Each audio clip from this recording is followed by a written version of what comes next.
All right, hey people. Today is June 17th, 2023. My name is Chris Lucas. This is my show, The Protestant View. I guess over on Odyssey, I think I'm Liquid Smooth, and over on Rumble, it's The Protestant View.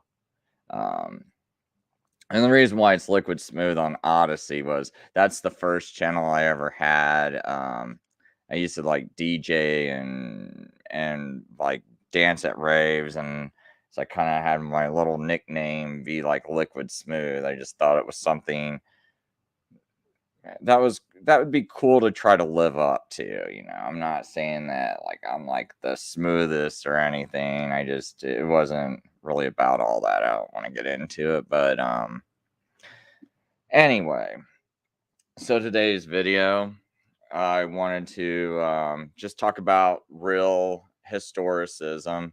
Let me just kind of blow up my screen a little bit. Because I kind of want to show a couple of these books I got. Romanism and the Reformation by Henry Grattan Guinness. He's a well-respected historicist. Now, I don't agree with 100% of anything of any of these people I'm bringing up, but I just think their books are really good.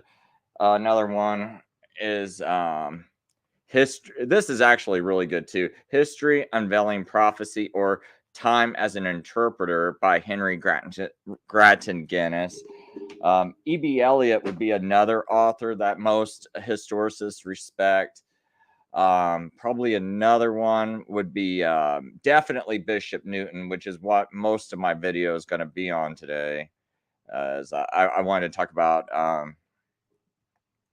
Bishop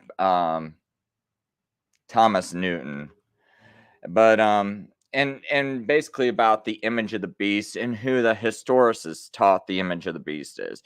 One more source I'd like to throw out there would be this man by the name of Carl Tester. That's Karl, and then Tester, Tester. So sound spelled exactly how it sounds, Tester. He's got a YouTube channel called Carl Tester, where he does historicism, and he's one of the best historicists I know. Another one is Lebanon House Ministries, that's a woman who actually is probably uh, one of the top historicists I think there is, to my knowledge. I mean, as far as on YouTube. The third would be um, oh, I think it's called History and Prophecy. Um, Now I know Lebanon House Ministries. I think she is a Sabbath keeper. Carl Tester is, and I believe he's Presbyterian. If that's important to anyone, I'm just throwing that out there. But Carl Tester's videos are well presented. That's why I really recommend him. I might actually play part of that during this show. At least the part on the image of the beast, which is tied into Revelation 13 and his Revelation series. But this image I got up on the screen, and I'll kind of like just blow it up. Well, I guess I can't blow it up. Well, here we go. But this is a picture from the Vatican Audience Hall. And as you can see, this audience hall, I mean, I know a lot of people probably already know about this, but it looks like the head of a snake. If you go inside of it, it looks like a snake's eyes and teeth. And then it's got this weird abomination in back of the Pope. You got two Catholic cardinals, and you got the Pope in the middle. And then you got this, it's supposed to be this like Jesus, right? But I always thought it was weird the way they make his hair look, because it always looked like an open mouth of a serpent to me. I mean, the way they did it up here, they have it looking like a closed mouth, but here it almost looks like the mouth is open. I don't know how well this is coming in, but it almost looks like an open mouth of a serpent with like its tongue right here. But also I guess some people see it as like a side profile with like a closed mouth. But either way, I just think it's weird. I guess it got like the wings on it. Now, you can say, well, that's not, much proof or anything. I'm not bringing that up as like the ultimate piece of proof that, oh gosh, this proves it right here. You can just shut the stream down. We prove the Vatican's the Earth Beast of Revelation. Um, One thing I think I will bring up real quick before I get too deep into this is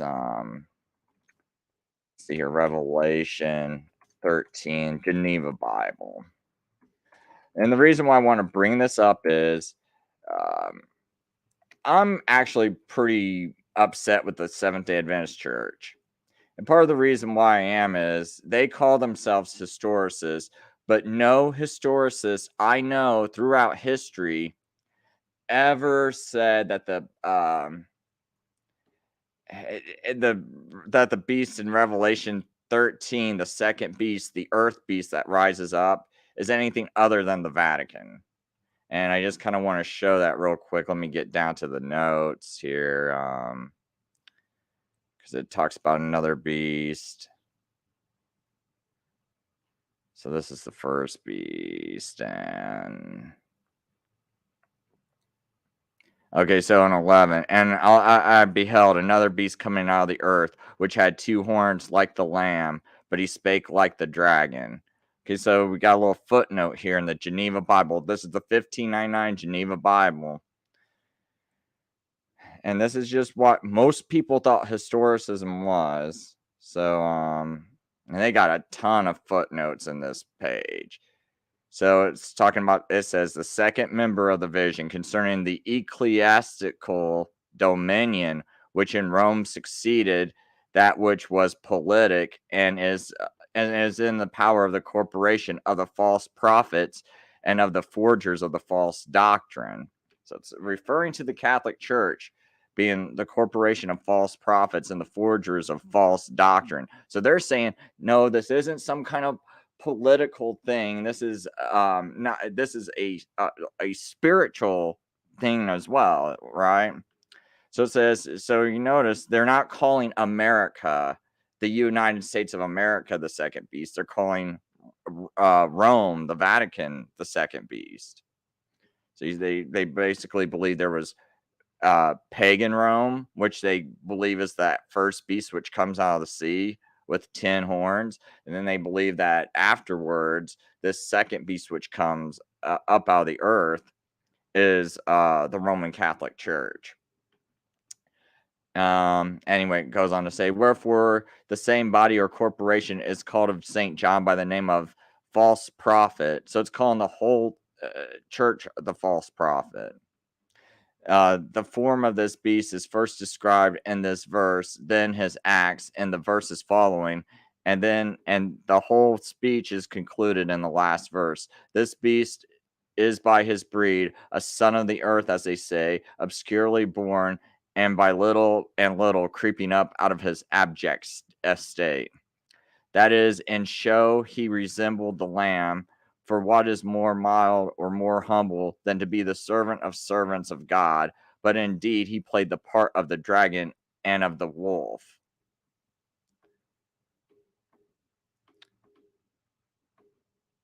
For even Satan changed himself into an angel of light, and what should his honest disciples and servants do?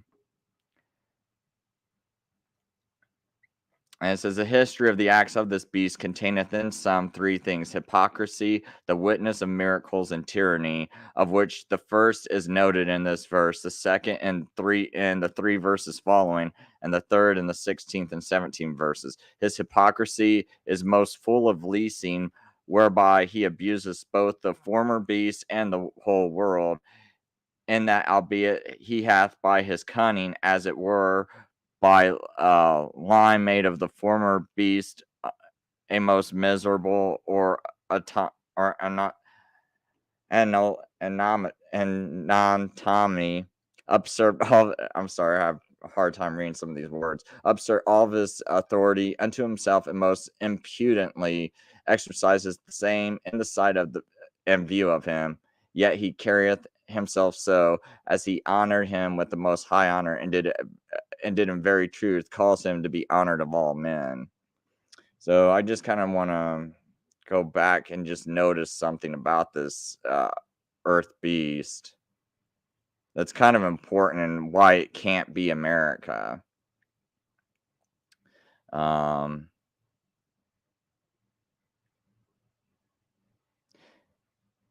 So anyway, it says, and I beheld another beast coming out of the earth, which had two horns like the lamb, but spake like the dragon.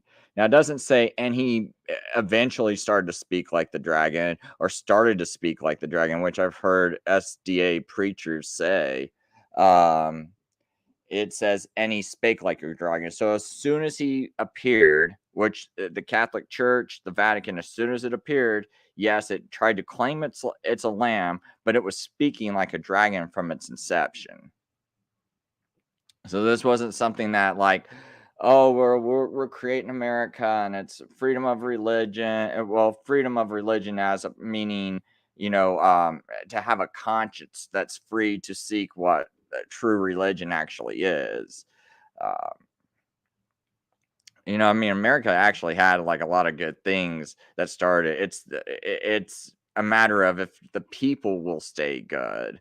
If the people won't participate, America will go into it will turn into a wicked thing, just like all the other nations do. Right? You have to have people that get actively involved. It's not something that just supports itself without zero activity. So I just kind of want to get into what Thomas Newton had to say. I already have this. This is probably the most important thing because I know people sometimes turn off the show after after watching it for about a few minutes. So let me just get to the most important part. Now this is on page 536 of Dissertations on the Prophecies by Thomas Newton.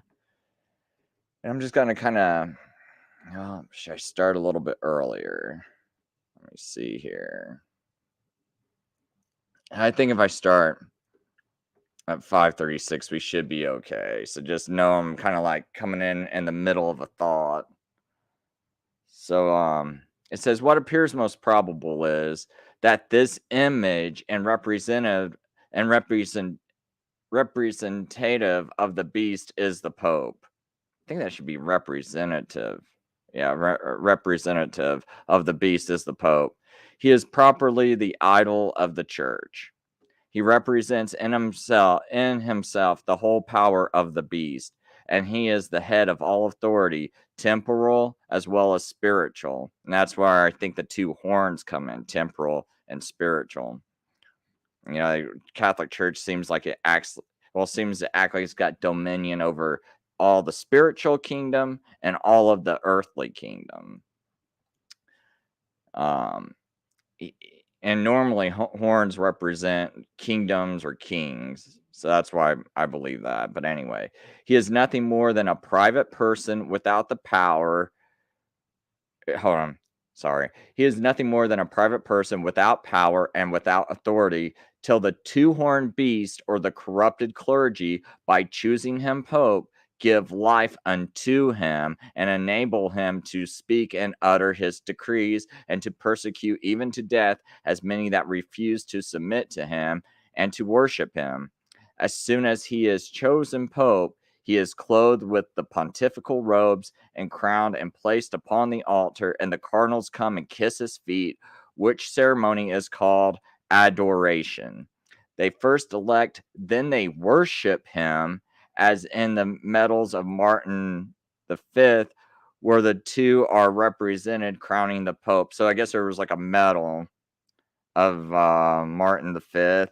And I guess on the medal, you could see there's two representatives crowning the Pope and kneeling before him with this inscription, Quum creant adorant, which means whom they create, they adore.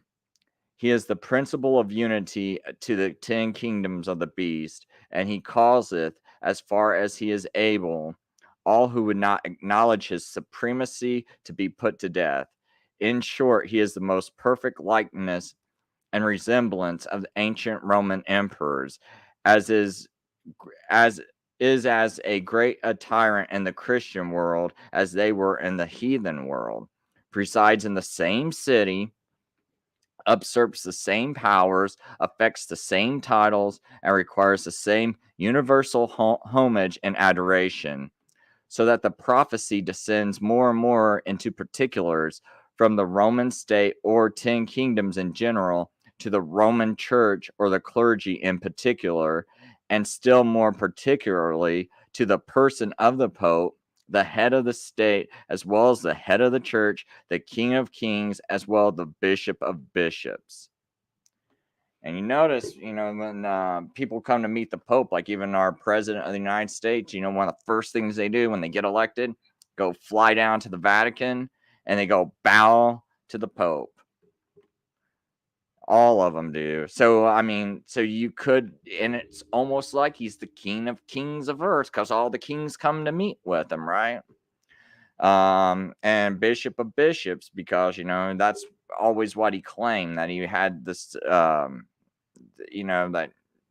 his word was higher than all the other bishops, because the Pope was initially just a bishop, but then there was one bishop that says, no, I'm going to be the universal bishop. And then that universal bishop is said to have this power above everyone, which makes me remember something that Saint Gregory once said. The first, type it in this way, find it this way.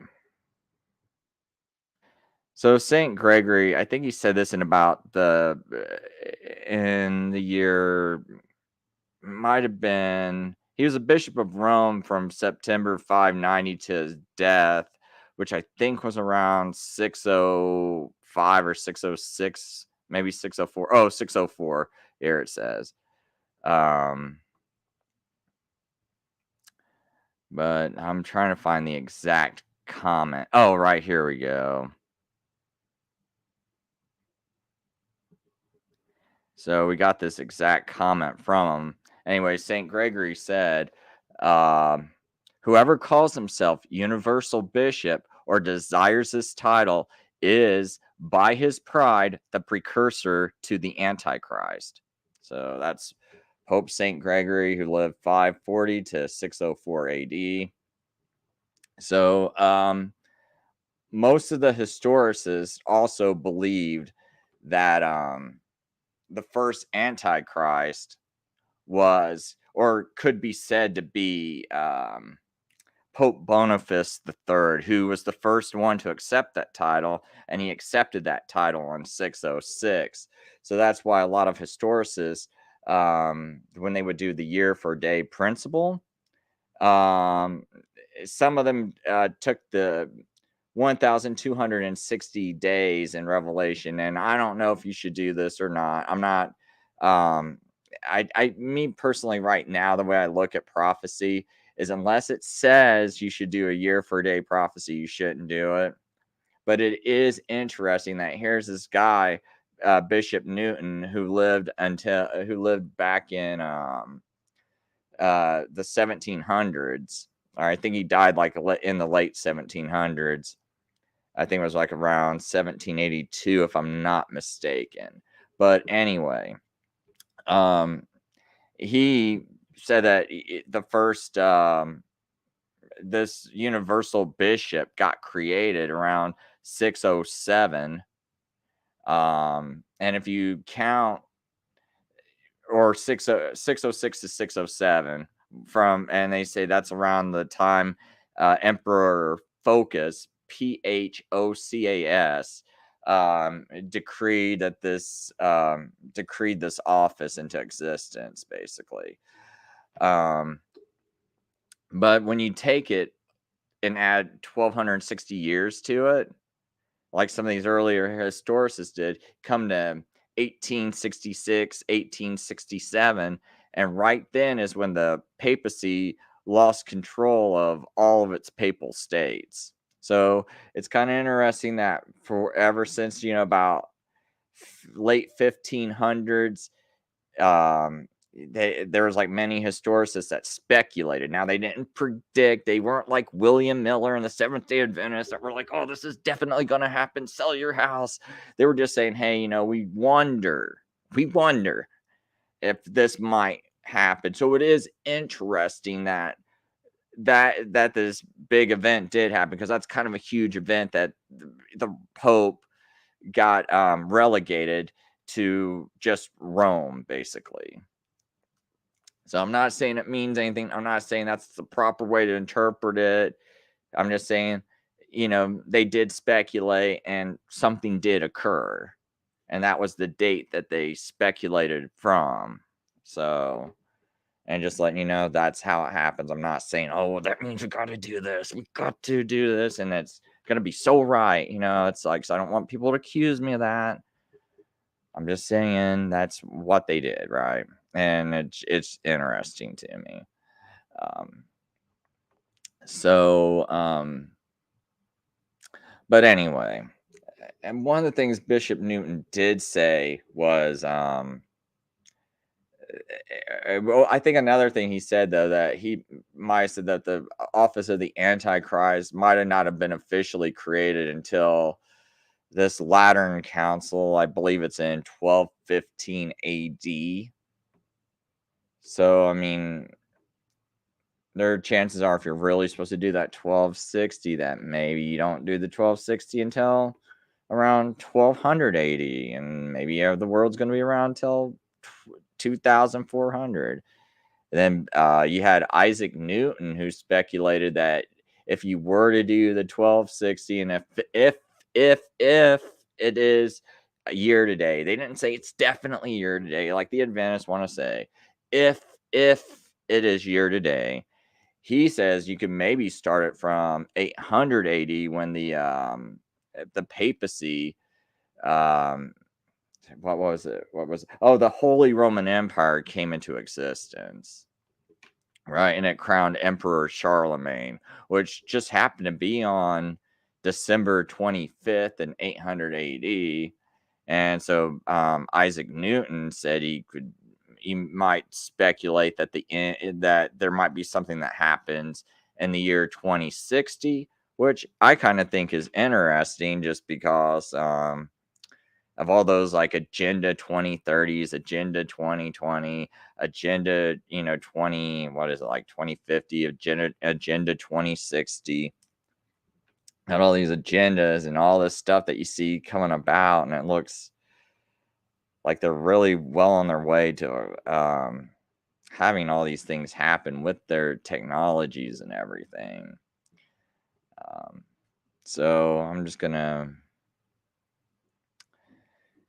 let me just kind of continue reading just a little bit more of this. So as soon as he is chosen pope, he is clothed with the pontifical robes and crowned and placed upon an altar, and the cardinals come and kiss his feet, which the ceremony is called adoration. They first elect, then they worship him, as in the medals of Martin V. You know what? Let me look at the medals of Martin V. I wonder if we can find that. Medals of Martin V. Papal.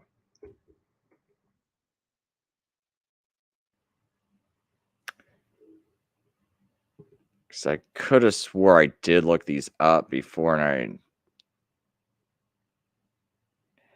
I thought it had them where it did look like they were worshiping the Pope, but I don't see it. I'm not going to spend a ton of time looking for it.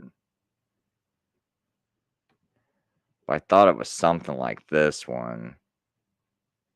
But man, when you look at these papal ceremonies, it sure does look like something more than just a mirror. You're putting a guy in office kind of thing. But anyway, where there are two represented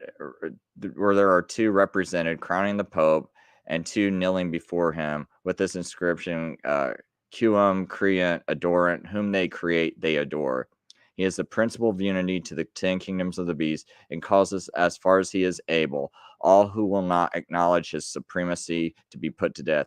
In short, he is the most perfect likeness and resemblance of the ancient Roman empires, as great of a tyrant in the Christian world as they were in the heathen world, presides in the same city, usurps the same power, affects the same titles, and also requires the same universal homage and adoration. So that the prophecy descends more and more into particulars from the Roman state or 10 kingdoms in general to the Roman church or the clergy in particular, and still more particularly to the person of the Pope, the head of state, as well as the church, the King of kings, as well as Bishop of bishops. Other offices the false prophet performs to the beast, and subjecting all sorts of people to his obedience by imposing certain terms of communion and excommunicating all who dare in the least article to dissent from them. He causes all, both small and great, rich and poor, free and bond, of whoever rank, of whatsoever rank and condition they may be, to receive a mark in their right hand or in their foreheads, and he will not permit any man to buy or sell or partake of the common intercourses of life, who hath not the mark, or the name of the beast, or the number of his name. We must understand that it was customary among the ancient for servants to receive the mark of their master, and soldiers of their general, and of those who devoted to any particular deity, a particular deity to whom they were devoted. These marks were usually impressed upon their right hand or their foreheads, and consisted of some hieroglyphic characters or some name expressed in vulgar letters, or the name disguised in numerical letters, according to the fancy of the imposer. It is an allusion to this ancient practice and custom that the symbol and profession of faith in the Church of Rome, as subserving to superstition, idolatry, and tyranny, is called the mark or character of the beast, which character is said to be received in their forehead, and when they make open and public declaration of their faith, and in their right hand when they live and act out in conformity to it. If any dissent from the stated and authorized forms, they are condemned and excommunicated as heretics, and in consequence of that, they are no longer suffered to buy or sell. They are interdicted from traffic and commerce and all the benefits of civil society.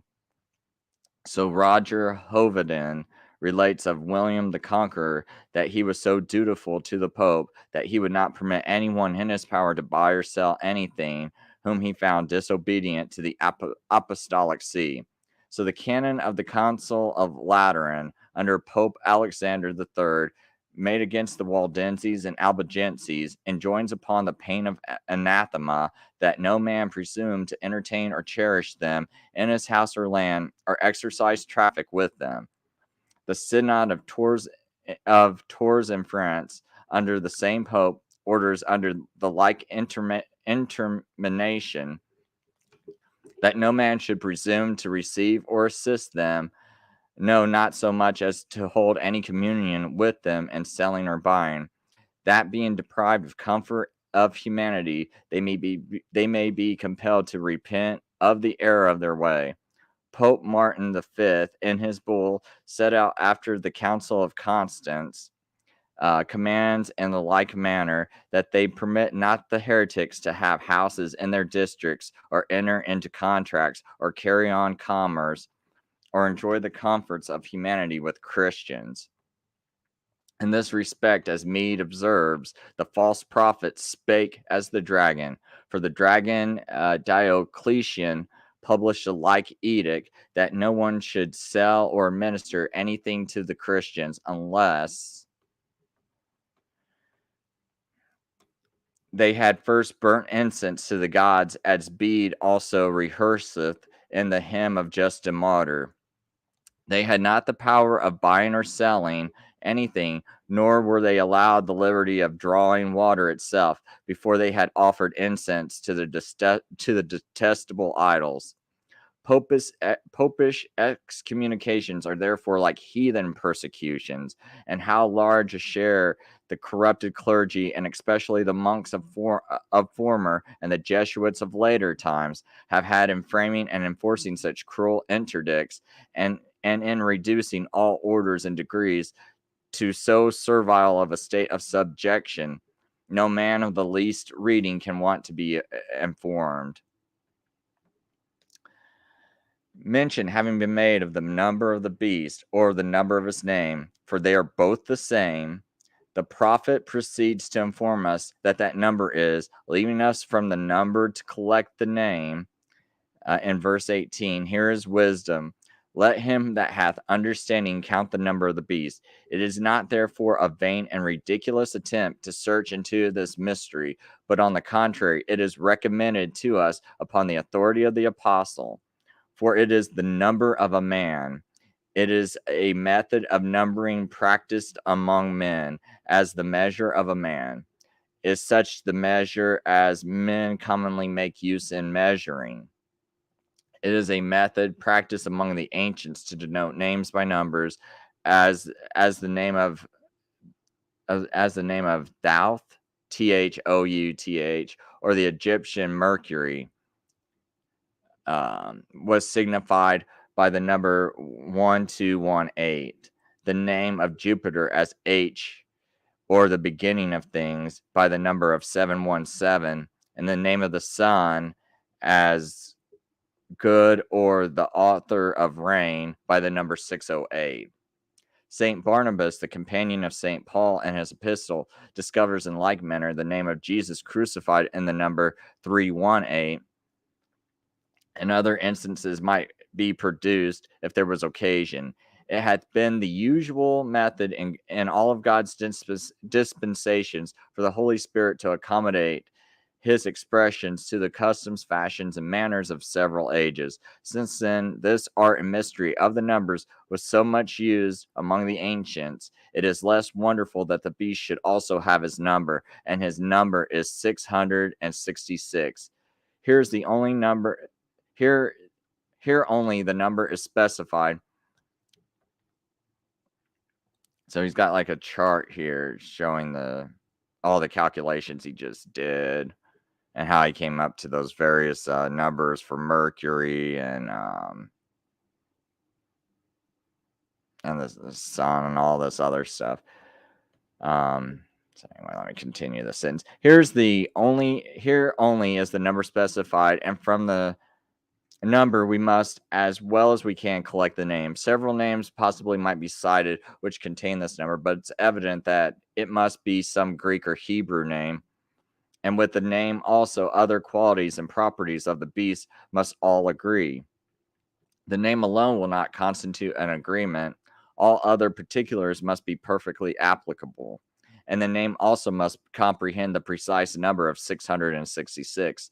No name appears more proper and suitable than that famous one mentioned by Irenaeus, who lived not long after St. John's time and was a disciple of Polycarp, the disciple of John. He saith that the name Latinos contains the number of 666, and it is very likely because the last kingdom is so called, for they are the Latins who now reign. But in this we will not glory, that is, as it becomes a modest and pious man, and in a point of such difficulty, he will not be too confident in his explication. So he's saying that, he's not, that Irenaeus is not asserting that he's 100,000% right. He's just putting this out there. It says Latinos with its EI, the true orthography, as the Greeks wrote the long I of the Latins, and as the Latins themselves wrote in former times. No objection, therefore, can be drawn from the spelling of the name, and the thing agrees to admiration. For after the division of the empire, the Greeks and other Orientalists called the people of the Western Church, or the Church of Rome, Latins. And as Dr. Henry Moore expresseth it, they Latinize in everything. Mass, prayers, hymns, litanies, canons, decretals, bulls are all conceived in Latin. The papal councils speak in Latin. Women themselves pray in Latin. Nor is the scriptures read in any other language under popery than Latin. Wherefore the Council of Trent commanded the vulgar Latin to be the only authentic version, nor do their doctors doubt to prefer it to the Hebrew and Greek text itself, which was written by the prophets and apostles. In short, all things are Latin, the Pope having communicated his language to the people under his dominion as the mark and character of his empire. They themselves indeed choose rather to be called Romans, and more absurdly still, Roman Catholics, and probably the apostles, as he hath made use of some Hebrew names in the book, as Abaddon and Armageddon. So might in this place likewise allude to the name in the. So I can't make much of this little footnote there. Anyway, so might in this place likewise allude to the name in the Hebrew language. Now Rometh is the Hebrew name for the Roman beast or Roman kingdom, and this word, as well as the former word Latinos, contains the just and exact number of 666. It is really surprising that there should be such a fatal coincidence in both names in both languages. Mr. Pyle asserts, and I believe he may assert very truly, that no other word in any other language whatever can be found to express both the same number and the same thing.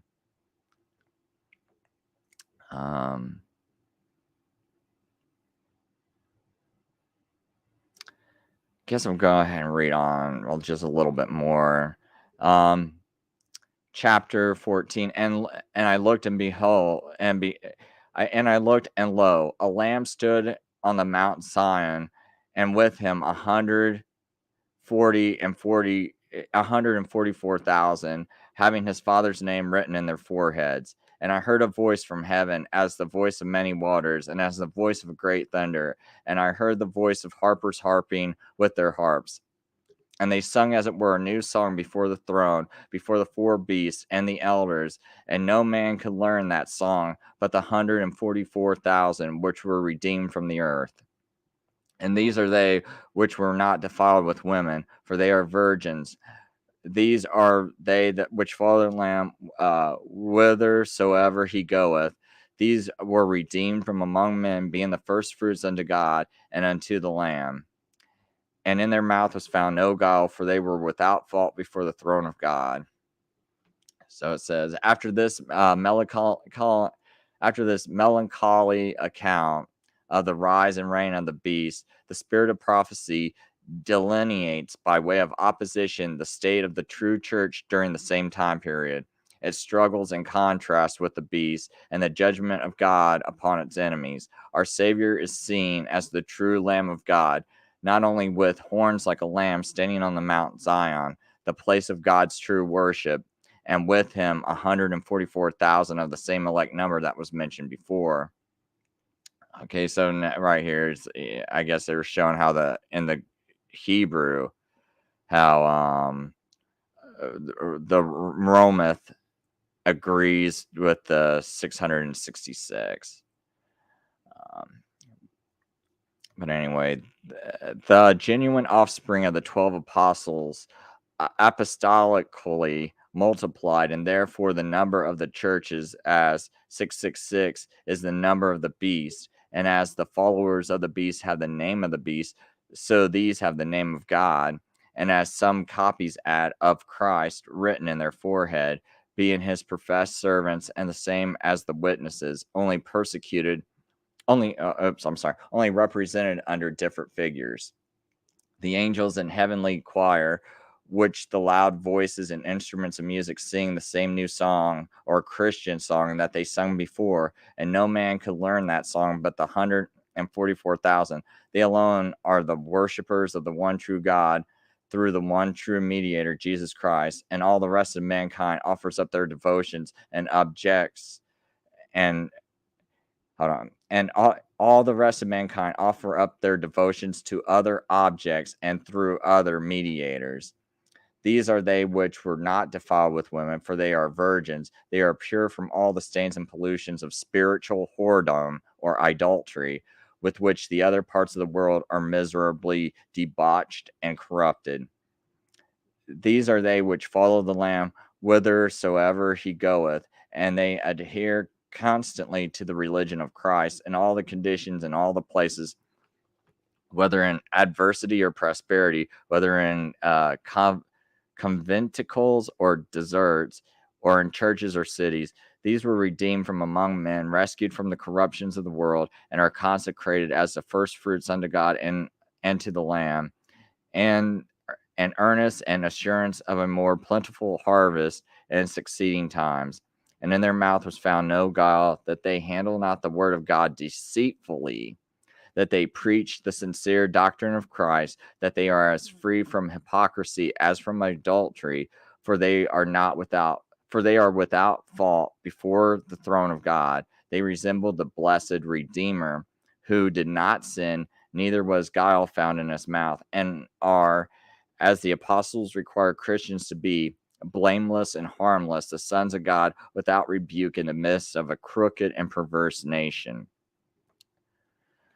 But possibly it may be asked, where did such a church ever exist, especially before the Reformation? And it may be replied that it had not existed only in ideal, or it may be replied that it hath not existed only in ideal. History demonstrates, as it hath been before events, that there have been in every age been some true worshippers of God and faithful servants of Jesus Christ. And as Elijah did not know the 7,000 men who had never bowed the knee to Baal, so there may have been more true Christians than there were always visible. And I kind of stopped there. I forgot to put this in the show notes. I will throw this down in the chat. Oh, hey, Lion Farm and Stefan. Good to have you watching. Wow, I got a lot of people watching. I didn't really expect that. So I haven't been paying much attention to the chats because I just kind of want to make sure I get this out of the way. And want to read some show notes I found. Kind of want to read a little bit about early historicists. Because one of the earliest historicists, I should probably enlarge just a little bit, was this guy named Victorinus Pettau, Pettau. He was a 3rd century bishop and martyr who wrote one of the earliest commentaries of the book of Revelation. And so I kind of want to go into what he wrote. One of the things, and I think he's one of the first people that, I don't know, I guess you could probably say Irenaeus and a few others a little bit earlier than him were probably like the first that had like a historicist interpretation of the Bible. But anyway, he says, and I saw when he had opened the 6th seal, there was a great earthquake. That is that which is written. And in the days of the voice of the 7th angel, when he shall begin to sound, the mystery of God shall be finished. For when Nero shall be slain, thenceforth this beast shall be divided into 10 horns. And by an earthquake, he means the division of the kingdom of the Romans. And the sun became black as sackcloth of hair. So he's talking about the 6th seal here. Now remember, most futurists take all these symbols to be like literal, like the sun's literally gonna turn black, which means the earth's gonna freeze, everyone's gonna die. But the futurists be like, no, that's not what we mean. I mean, yeah, we mean it's gonna literally happen, but it's not gonna be like that. And it's just, and that star's gonna fall out of heaven. No, that's just a comet. Well, it says star, but you're saying it's a comet, but okay. But I think that would wipe out the whole population, and there's no use in opening up the other seals. So I'm just explaining that, this is quite different to like a lot of churches today when you walk in and they'll say, no, nothing in Revelation's happened yet. None of the seals have been open. So I'm just reading, a 3rd century commentator wrote, right? And he's interpreting this. And this is how the historicists that I study, that's how all of them interpreted Revelation. So you might not like the historicist method. That's fine.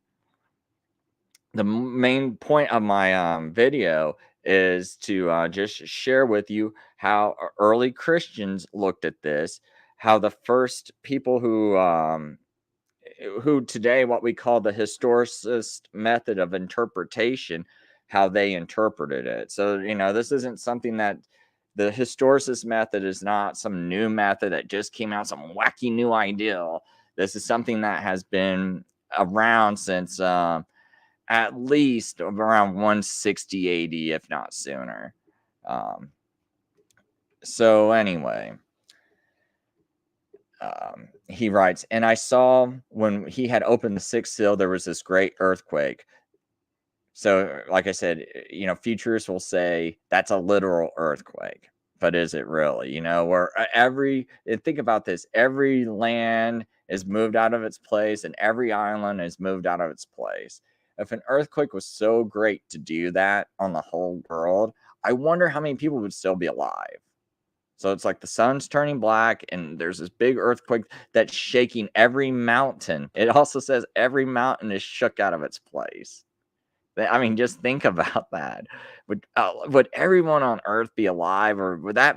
I mean, that might kill a third of mankind in of itself, if not all of mankind. But anyway, and when I saw he had opened the sixth seal, there was a great earthquake. This is that which is written, and in the days of the voice of the seventh angel, when he shall begin to sound, the mystery of God shall be finished. For when Nero shall be slain, thenceforth this beast shall be divided into 10 horns. And by earthquake, he means the division of the kingdom of the Romans.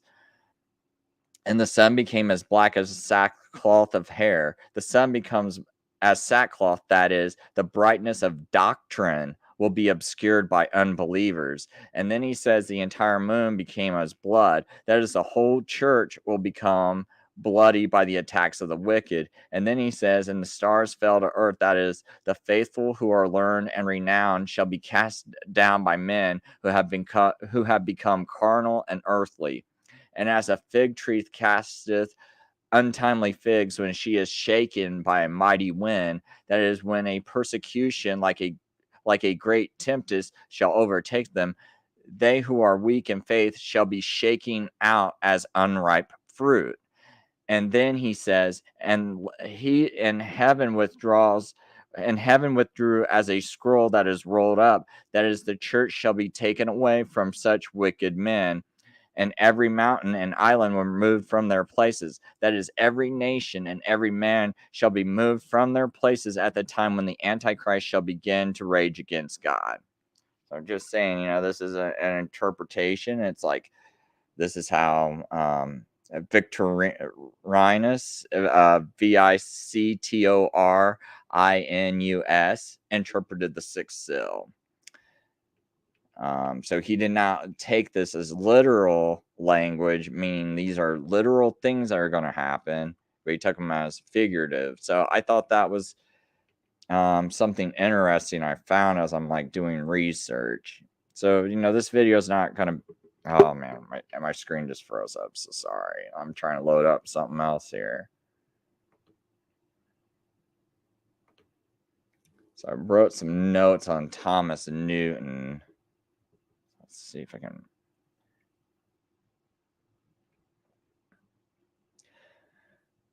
So let's see here. So Thomas Newton basically says the image of the beast is plainly an image or representation of the beast and must partake of the nature and qualities of the beast and be in some sort of an epitome or abstract of it. The beast is a secular power and must be the image of it. The beast is an ecclesiastical power and must be the image of it. The beast is a persecuting power and so must be the image of it. The beast is a compound of all four beasts in Daniel, and so must the image of it.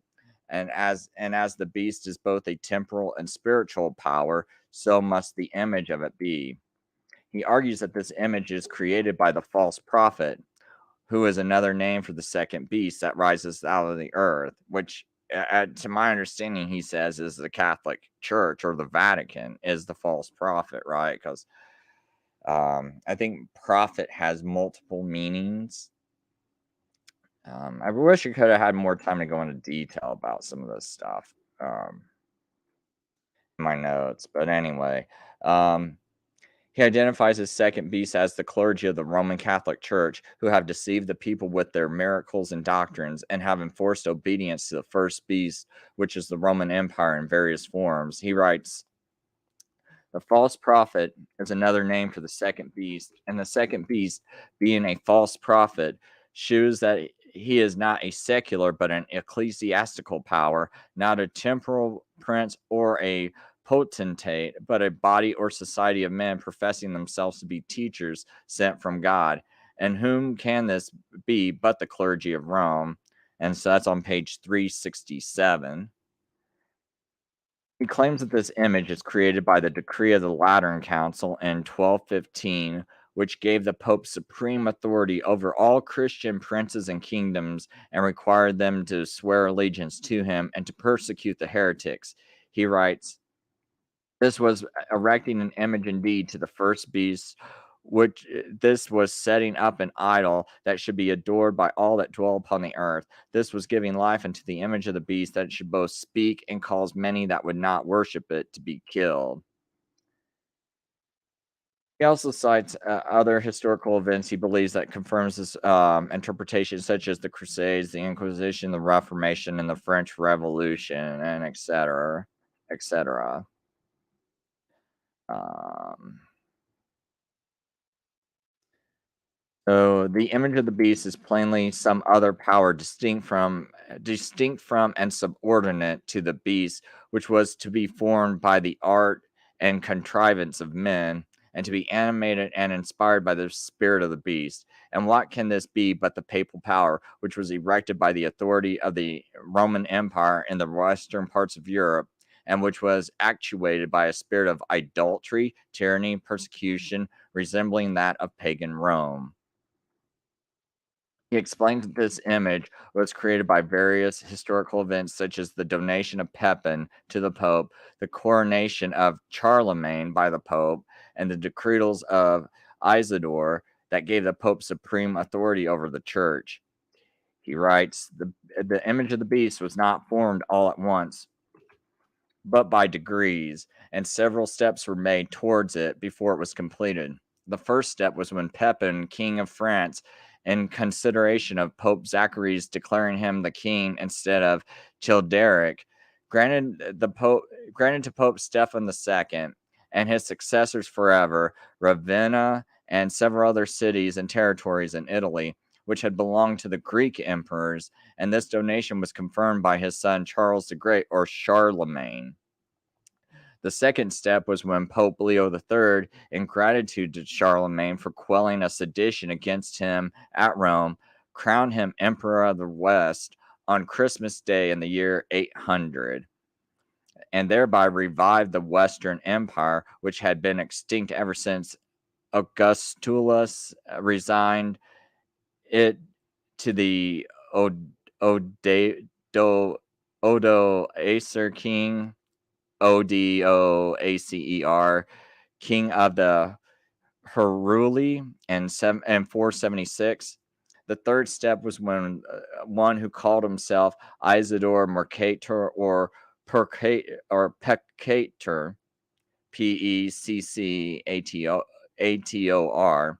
forged in a collection of decretals and epistles from the ancient bishops of Rome, wherein he ascribed to them power and authority over all other bishops and churches, which they never had nor claimed. And these decretals were so well received by Nicholas I, who filled the papal chair from 858 to 867, that not only he defended them as genuine, but also practiced according to them as authentic rules.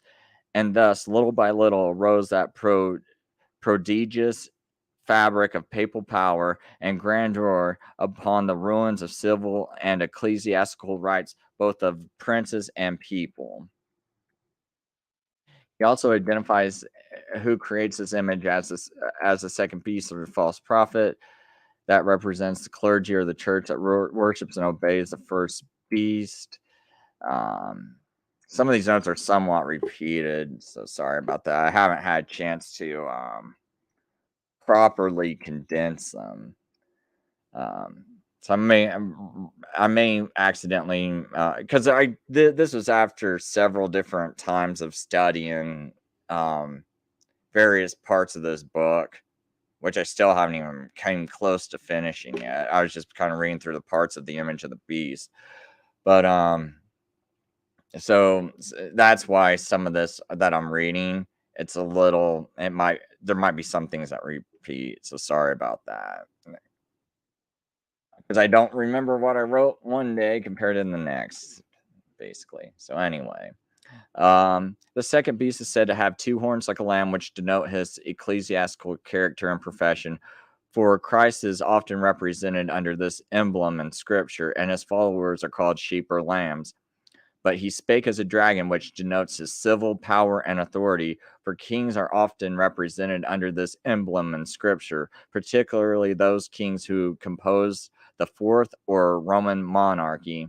And thus the second beast is a mix of power, partly ecclesiastical, partly civil, or spiritual power, assuming temporal authority, which is exactly agreeable to the character of the clergy of the Church of Rome. Um,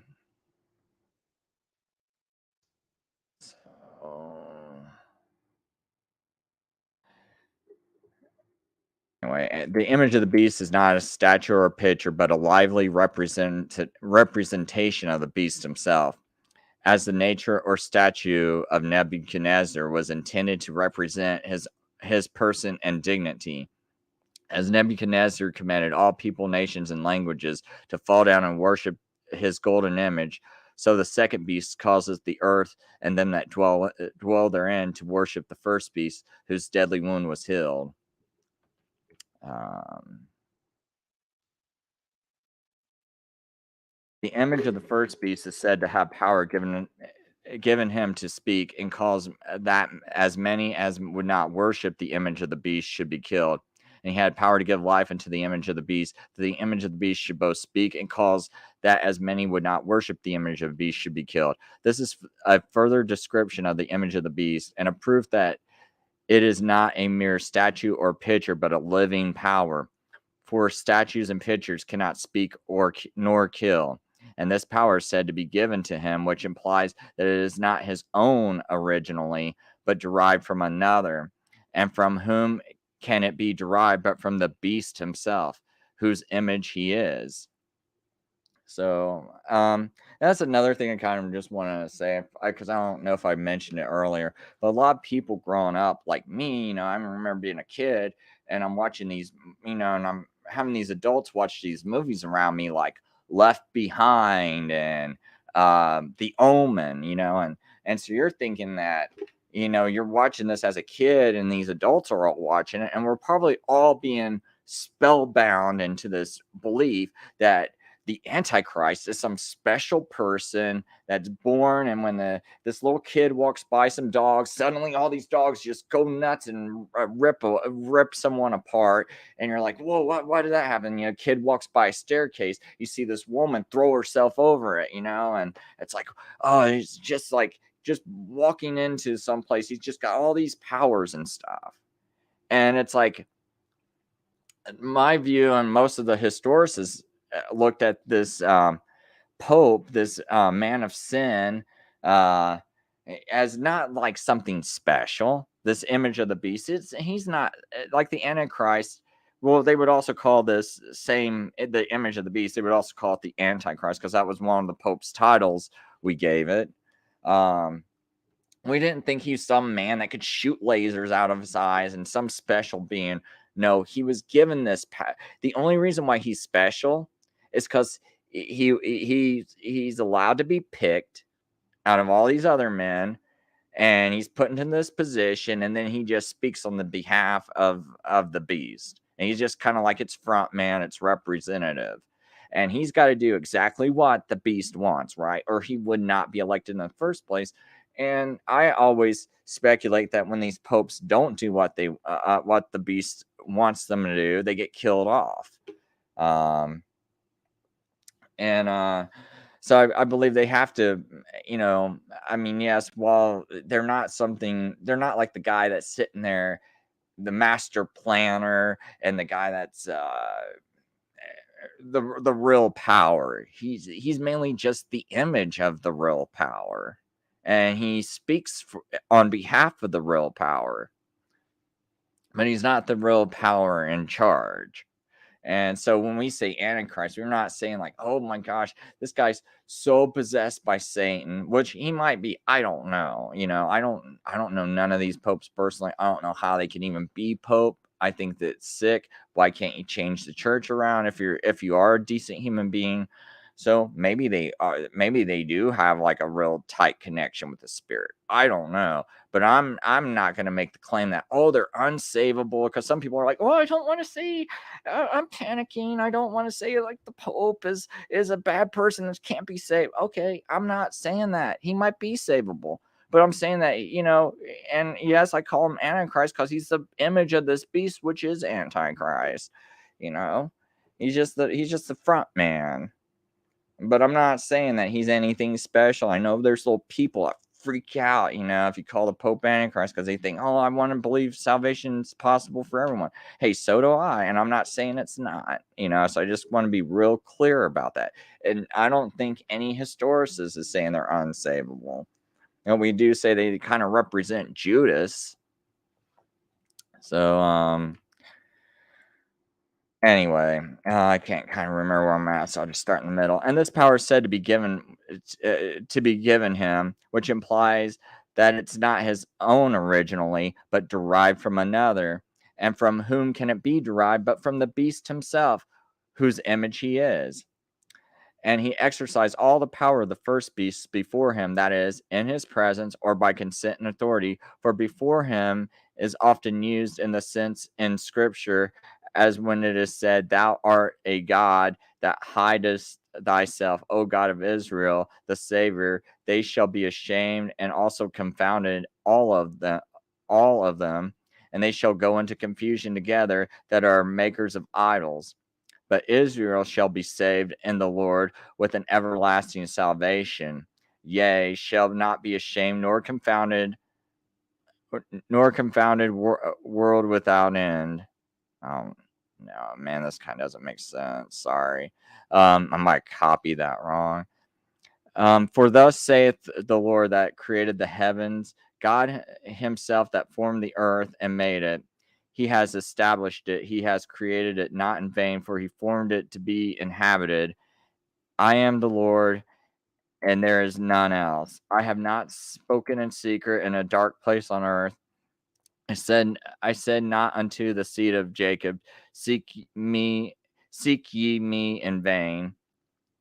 I the Lord speak the Lord speak righteousness. I declare things that are right. Assemble yourselves and come. Draw near together, that ye are escaped of the nations.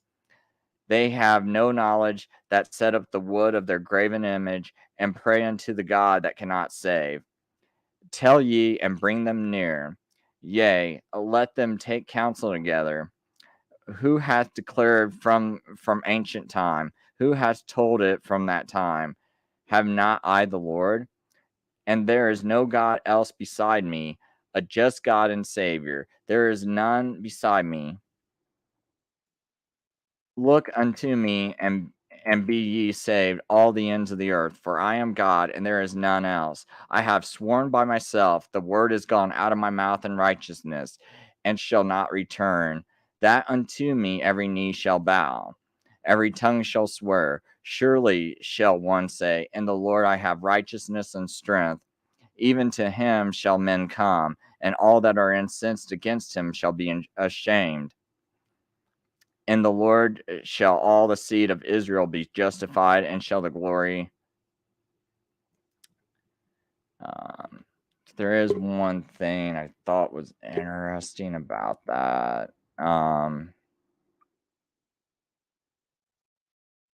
As he's quoting this part, Thou art a God that hidest himself, O God of Israel, the Savior, that they shall be ashamed and also confounded, all of them. They shall go into confusion together that are makers of idols. Kind of think Catholic Church is in a lot of confusion because they have made that idol, and everyone who believes in it's going to become confused also. Um, the head or chief of this image can be no other than he who styles himself Christ's vicar upon earth, who pretends to have power to bind and loose both in heaven and earth. So right here again, two horns, right? Because he claims to have the power to bind and loose both in heaven and earth, who claims an infallibility in matters of faith, who dispenses pardons and indulgences for all manners of sin, who excommunicates princes at his pleasure, who absolves subjects from their oaths of allegiance, who disposes kings from their thrones, who disposes kingdoms to whom he thinks fit, who erects tribunals for trying and torturing heretics, as he calls them, who authorizes crusades and holy wars against those who oppose his authority or differ from his religion. In short, who usurps both the spiritual and temporal dominion over all the kings and kingdoms of the world. And this is no other than the Pope of Rome, who, as he is the head of the beast of this ecclesiastical capacity, he is also the head image of the beast in his civil capacity. So, remember if I got any. Let's see what else I got down here.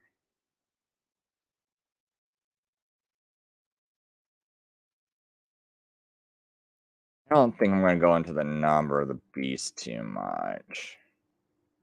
I think I'll go into this later on another show because I kind of want to get my notes more in order. Let's see here. I'll look at a couple of the comments real quick. Wow, I got a few listeners. I'm sorry, I haven't really looked at the chat. So thanks everyone for watching. I hope people are learning something. Like I said, this is basically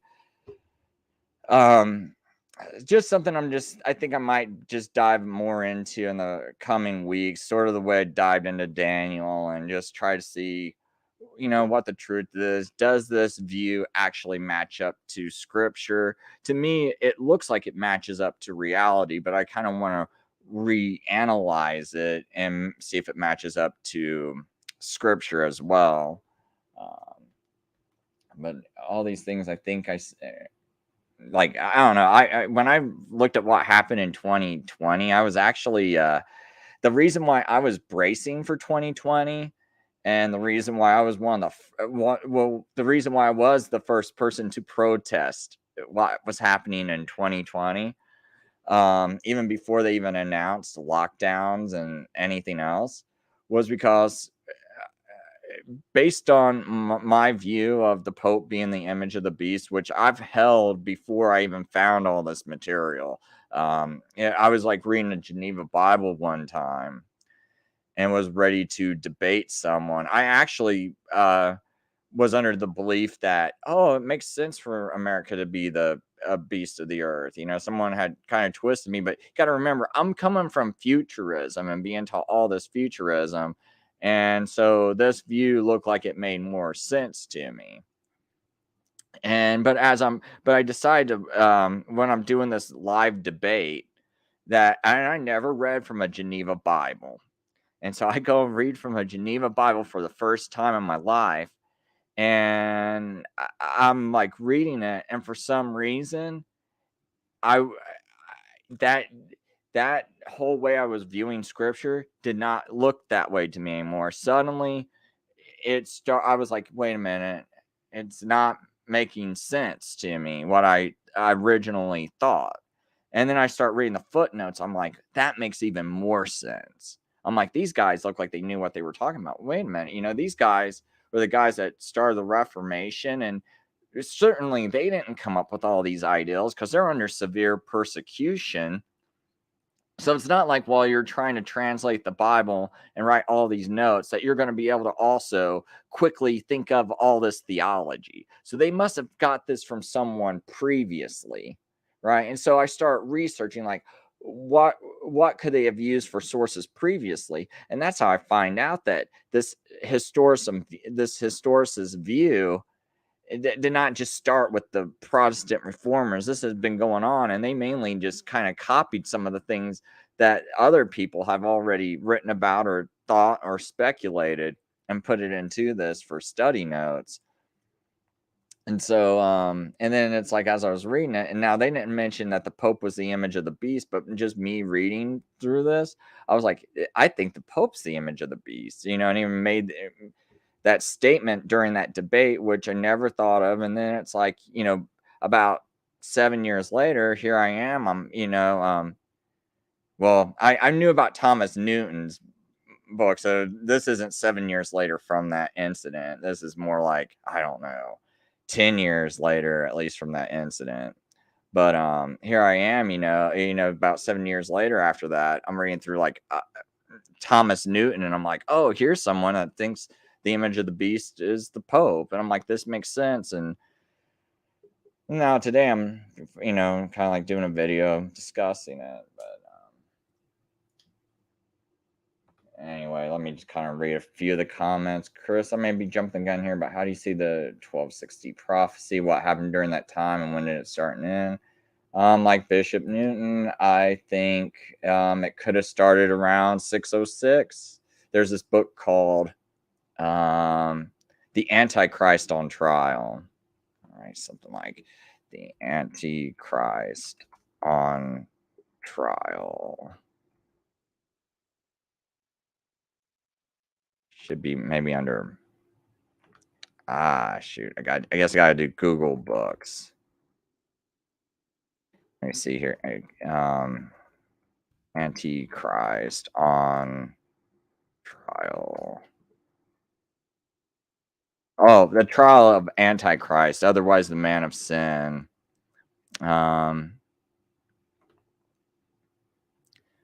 So that was written by William L.S. Gregory in 1817.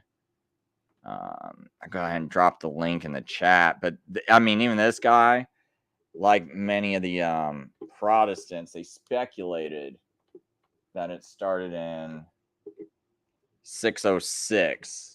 And that's what, and then they go, and they watch the papacy lose all of its papal states. And I'll add all these links to Odyssey and Rumble. I'm sorry, guys. It's kind of easier for me to drop everything because I can in StreamYard. And for some reason, when you stream on Rumble and Odyssey, if I drop the links in the chat, they don't appear. But I think this is a pretty good book, too, that kind of backs up the opinion of the Pope being the Antichrist. So let me kind of read through a few more comments.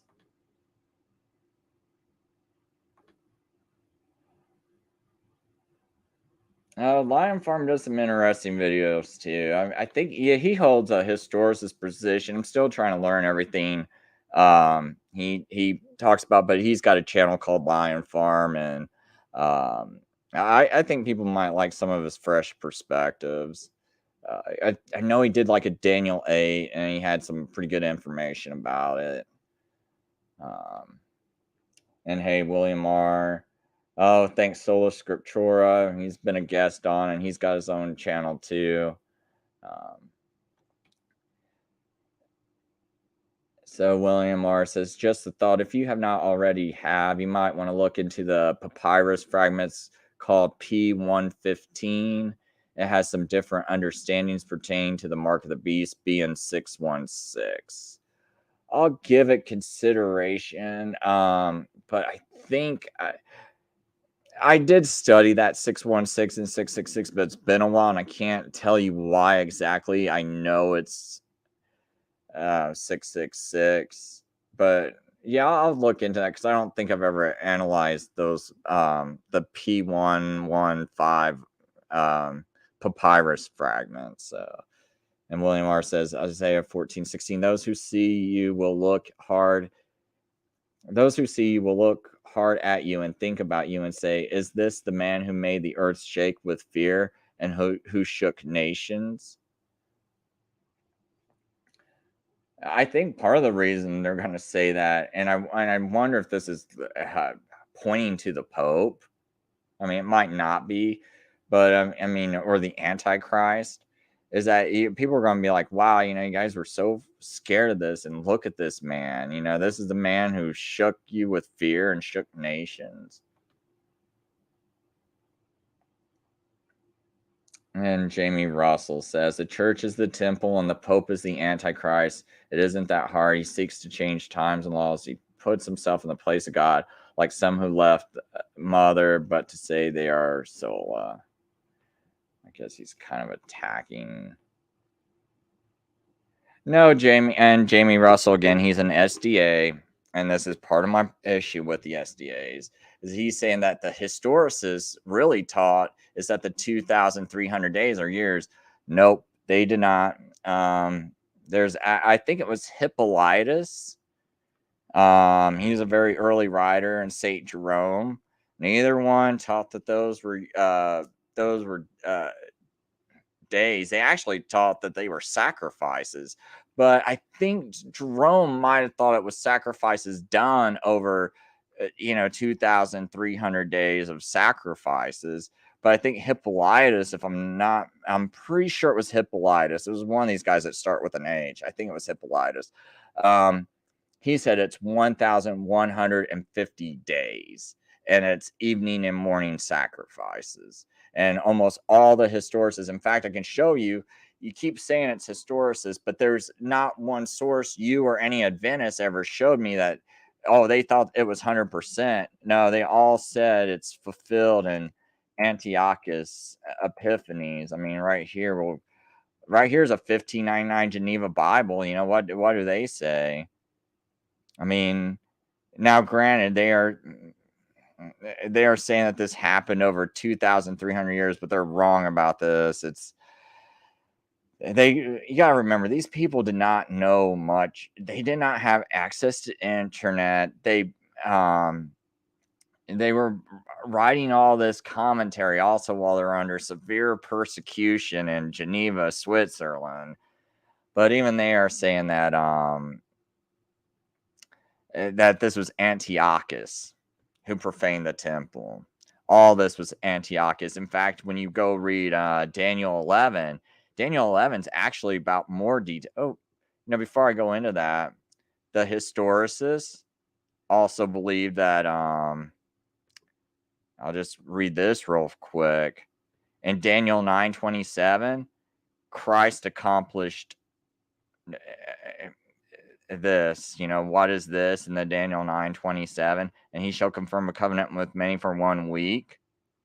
And in the midst of the week, he shall cause the sacrifice and oblation to cease.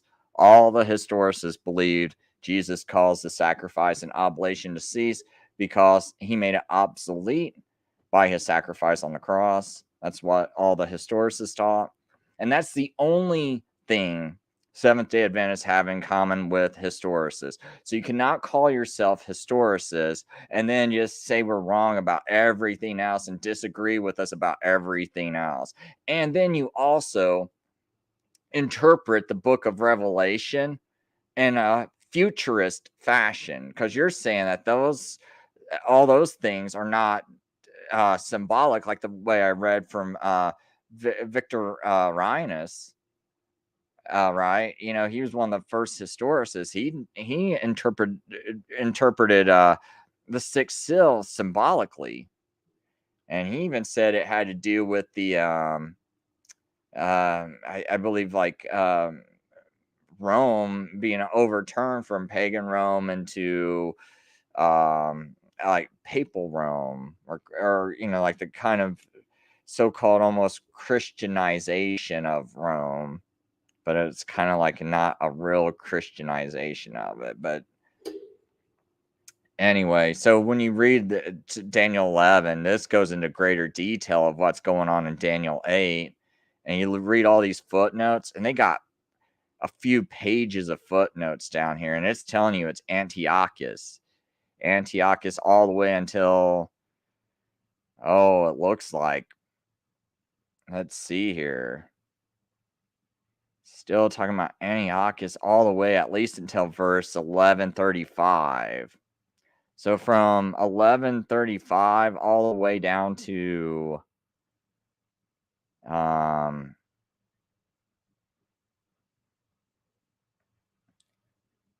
Daniel 4 or Daniel 11:3.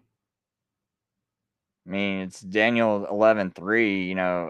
It says this is Alexander the Great, so it's talking about the Greek kingdom at least from 11:3 all the way to 1135 is all about the Greece and Antiochus Epiphanes. So, or Epiphanes, whatever people want to say his name.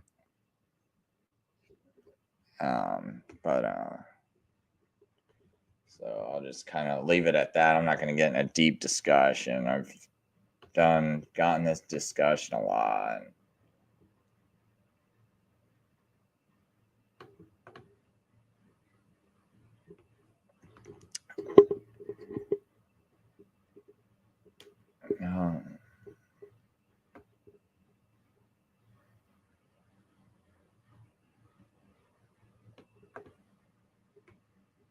So Jamie says the church is the temple and the Pope is the Antichrist. Oh, I already read that. Sorry, didn't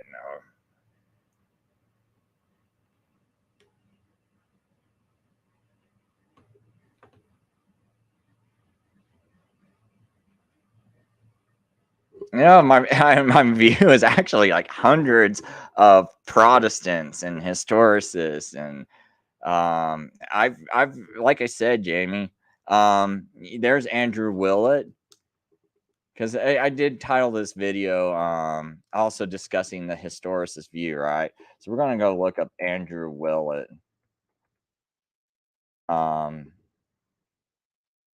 See if I can. Oh, let me go to Google Books. Come on. But Andrew Willett.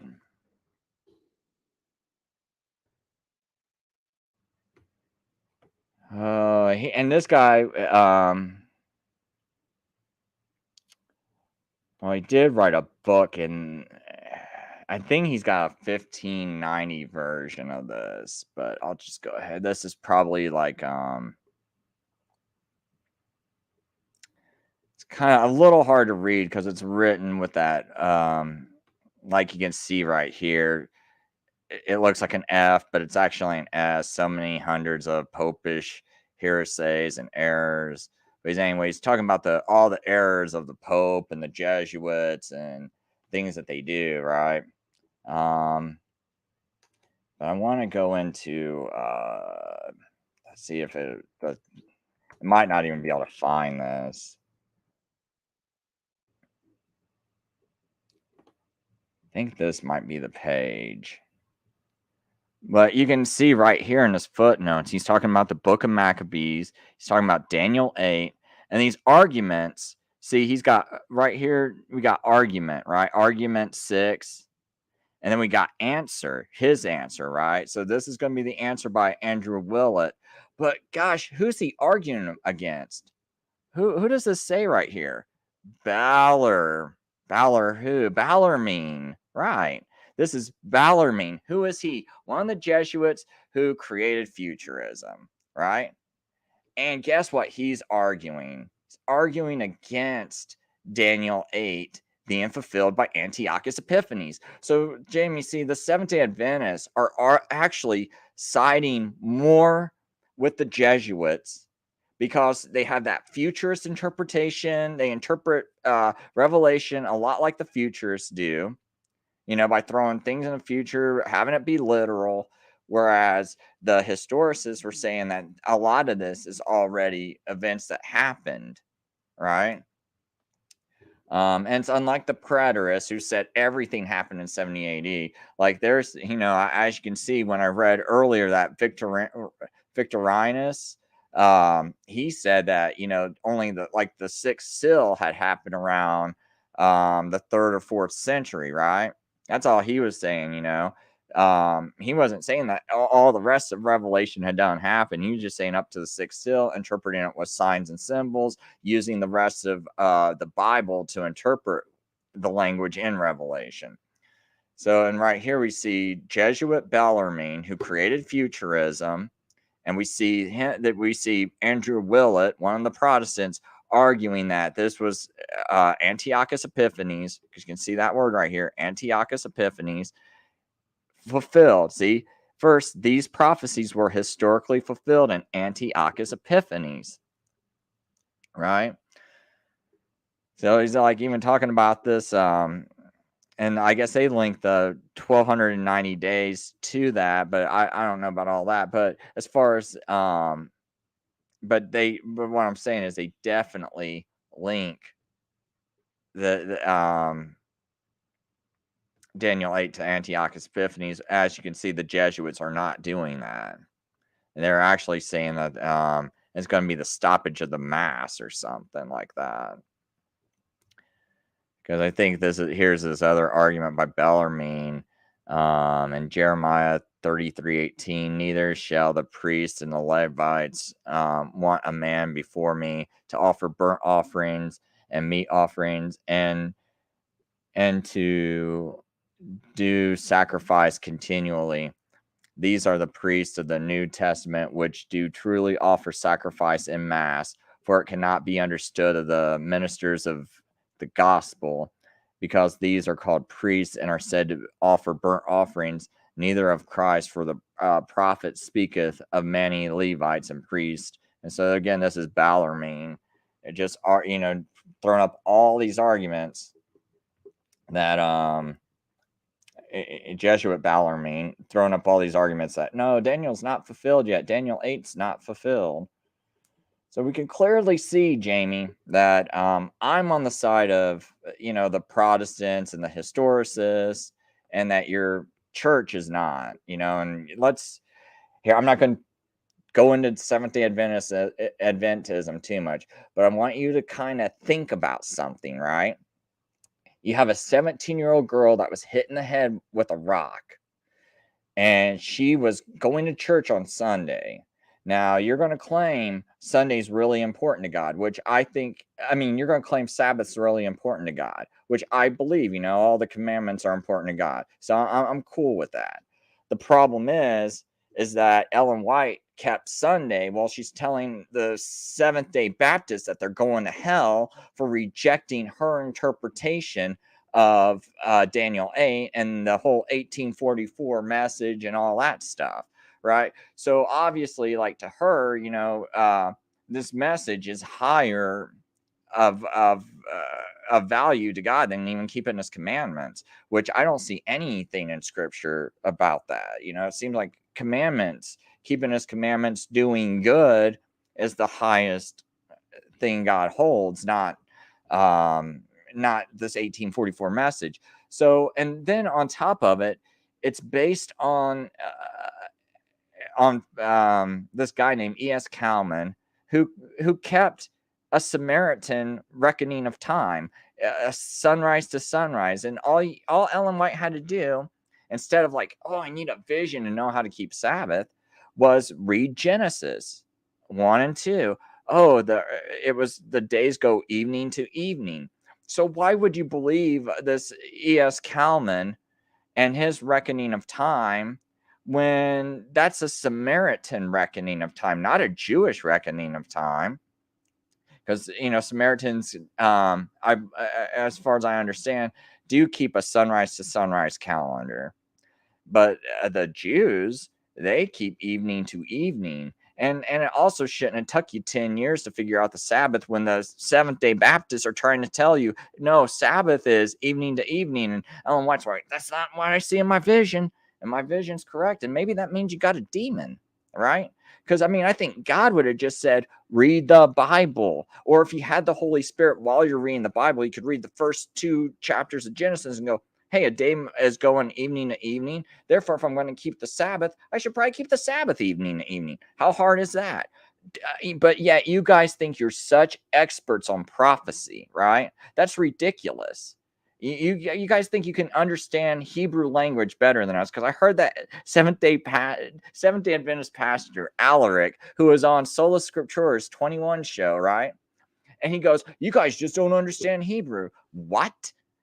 Are you guys more of an expert than 2,000 years of Jews and Protestants? That sounds ridiculous to me. So all these guys couldn't understand couldn't understand Hebrew. Even the Jews couldn't understand it. And you guys go, well, and because you guys can't understand, you can't understand how the prophecy goes. But so we're supposed to believe you guys who couldn't even figure out Sabbath for 10 years. And all you had to do was read Genesis. That's plain English. I mean, even the English, you don't need to be a Hebrew expert. It says the same thing in Hebrew as it does in English. How come you couldn't read the English and figure out evening to evening? I know people that don't even keep Sabbath that can figure that one out. How come you couldn't figure that one out? And yet, oh, but you should listen to us. We got the truth. That's ridiculous. Ridiculous, man. So I'm just gonna stop reading your comments because that's just insane. So sorry about that little diversion. I should probably play this one guy's video though to go back to topic. Find his name. Carl Tester. So I will find his so go to this playlist. It's a sad thing, man. This guy's probably one of the best historicists out there. He does explain though how some have tried to do the 2,300 years for a day, and how some have tried to claim that the 2,300 could be like have like a double fulfillment. But I really disagree with all this. But I mean, he does run through an explanation of how someone has tried to do that before. But yeah, but at least this person kind of landed on something we could verify in history. You know, the problem with the Seventh Day Adventist interpretation is that there's nothing we can look at in history to verify it. It's like, man, I really want to know what like can we look, is there something we can go view in history so we know that these events actually occurred? So let me see if this is the video. It might be part 5 or 6. Oh, maybe this is it.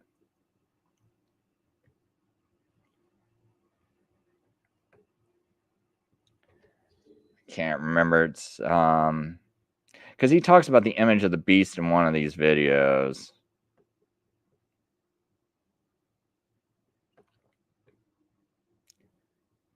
Let me just kind of go through 4 real quick, and I don't know why it keeps trying to go to 4, but it keeps pushing me to other chapters. Because I really like what he says. I like the way he puts it. Maybe it's got to be part 6. This is revelation.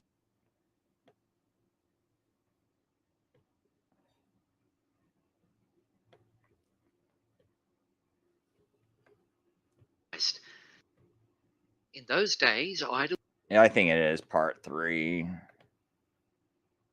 paying homage. The kings are shown kneeling, bowing, arms stretched out. Some have heads back in. Yeah, right here. This is the coin earlier when I was reading through Bishop Thomas Newton. Right here's that coin of Martin V. I believe that's what it is. I'm pretty sure this is Martin V. Or maybe it's not. I guess it's a different coin, but I know that Martin V coin is a similar coin, and it would have on one side the Pope, and then on the other side you can see these yeah, because I think on the Martin V coin it's got 2 cardinals doing something, and then 2 cardinals kneeling before him. We can see that they're all like praying to him, almost like a god, right?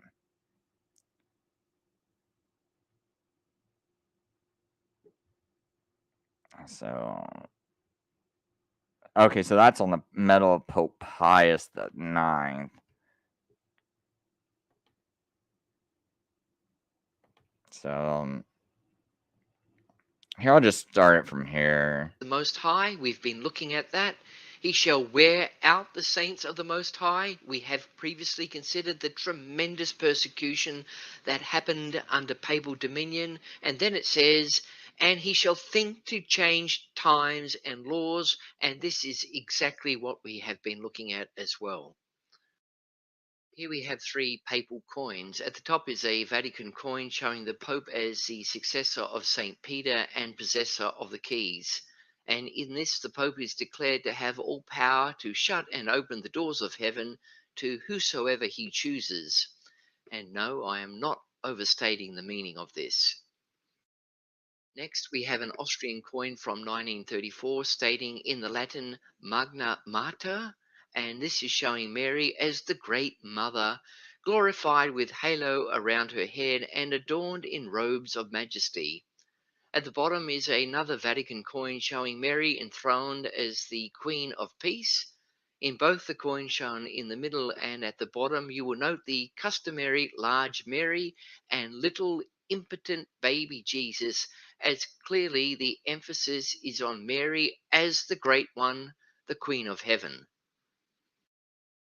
I've referred to this papal medal previously. In response to England's break from Rome, Pope Julius III had this medal struck in 1550, which contains a papal fulmination or thunder, which in English means, the nation and kingdom that will not serve me will perish. And this is a quote from Isaiah 60, verse 12, which was the word of the Lord, which says, the nation and the kingdom that will not serve thee shall perish. So the Pope takes to himself deity. He is in the place of God and denounces England. The nation and the kingdom that will not serve me will perish. In this papal medal of Pius IX from 1877, we see the Pope of Rome enthroned, wearing his triple tiara, signifying his lordship over heaven, earth, and hell. Above his head, we can see the Holy Spirit as a dove blessing him. The Spirit of God is upon him.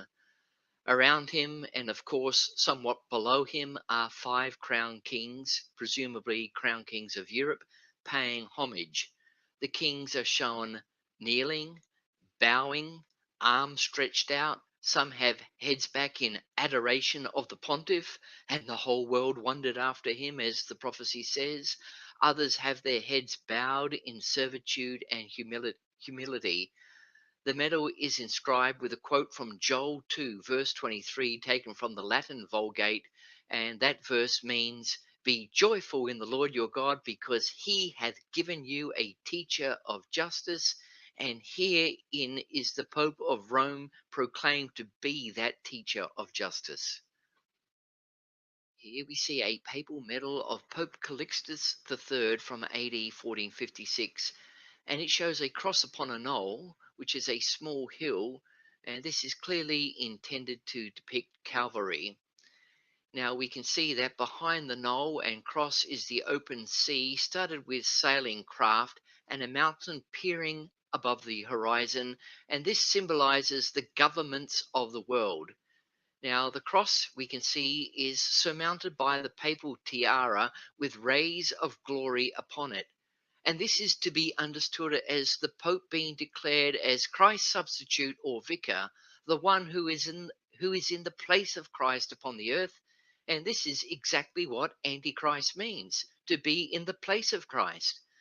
To him, that is, to the Pope of Rome, come the governments or the kingdoms of this world, for he is the ruler over them all.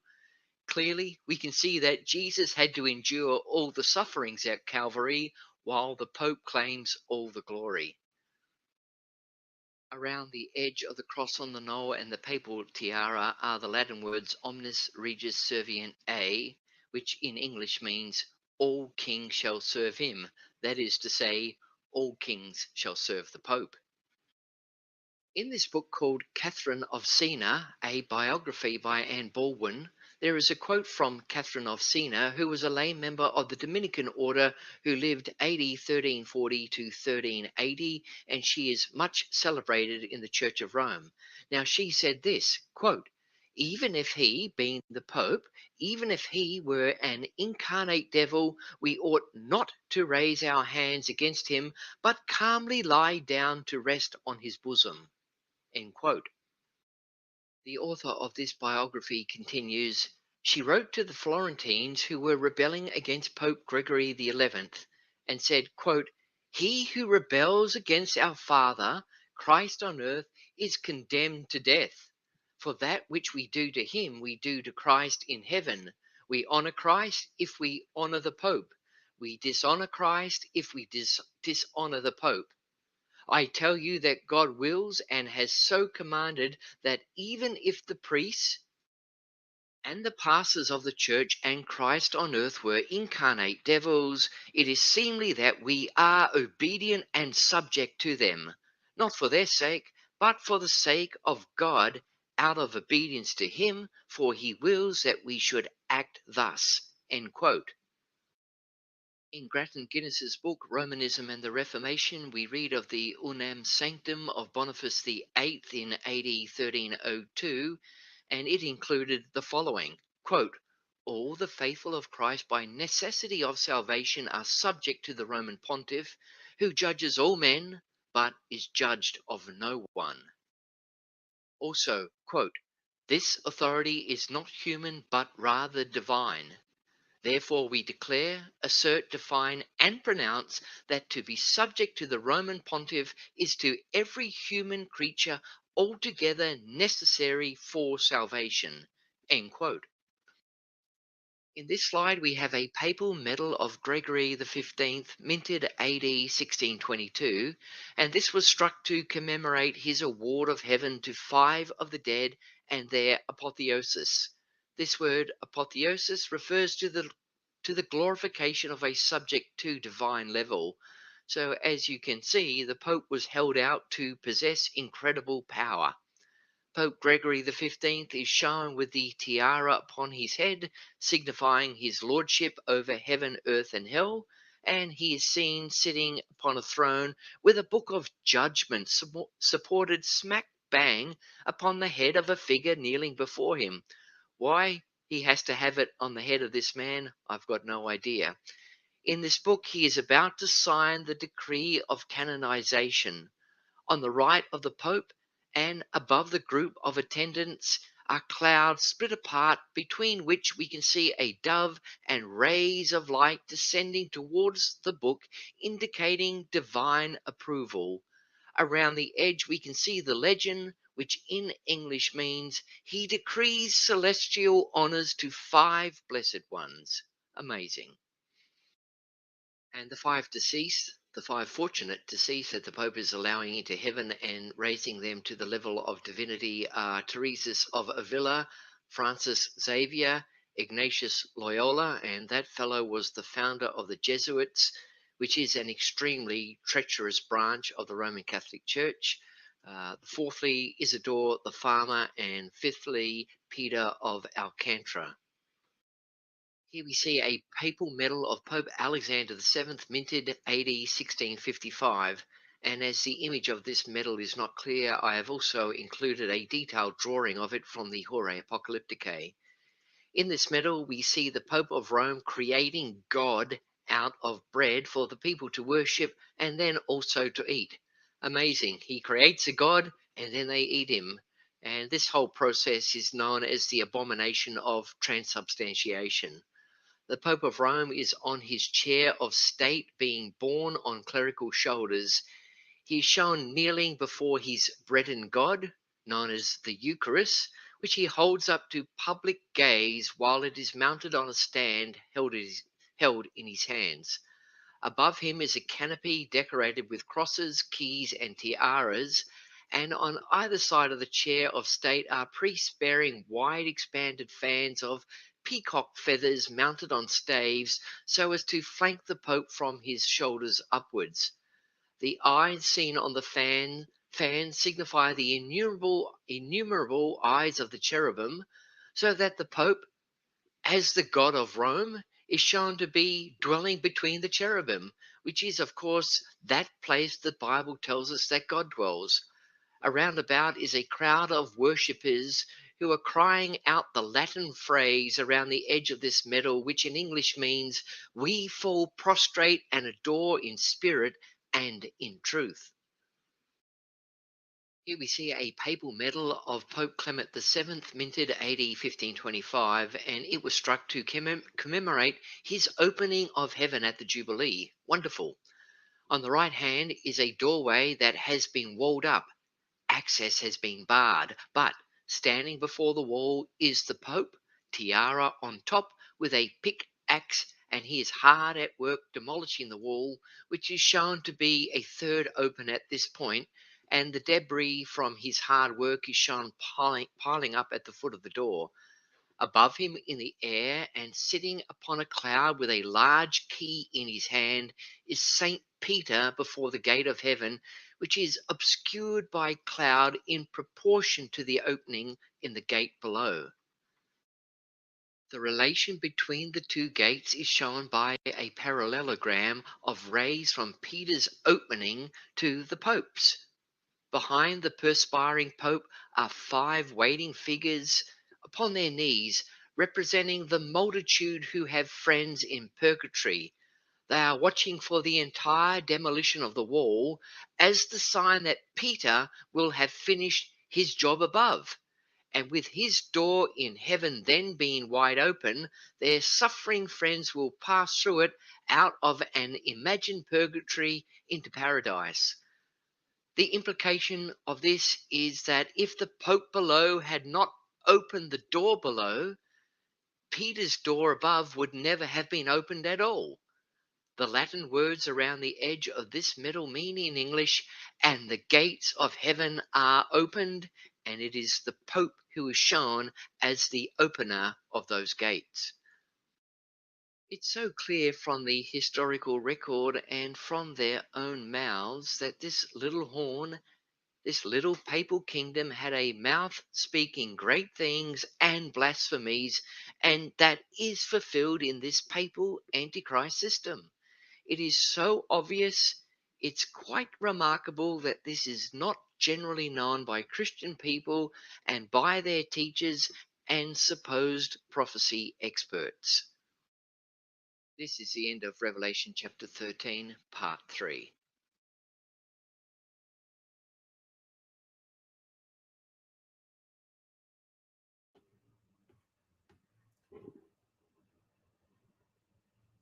Oh, okay. Well, Pam, I can do that. I mean, just try and give you like an honor. I mean, but yeah. Here, I know if you may have accidentally hit something. Let me see if I can find.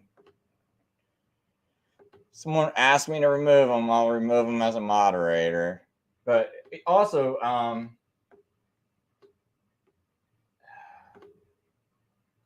okay, so I wonder if I just hit.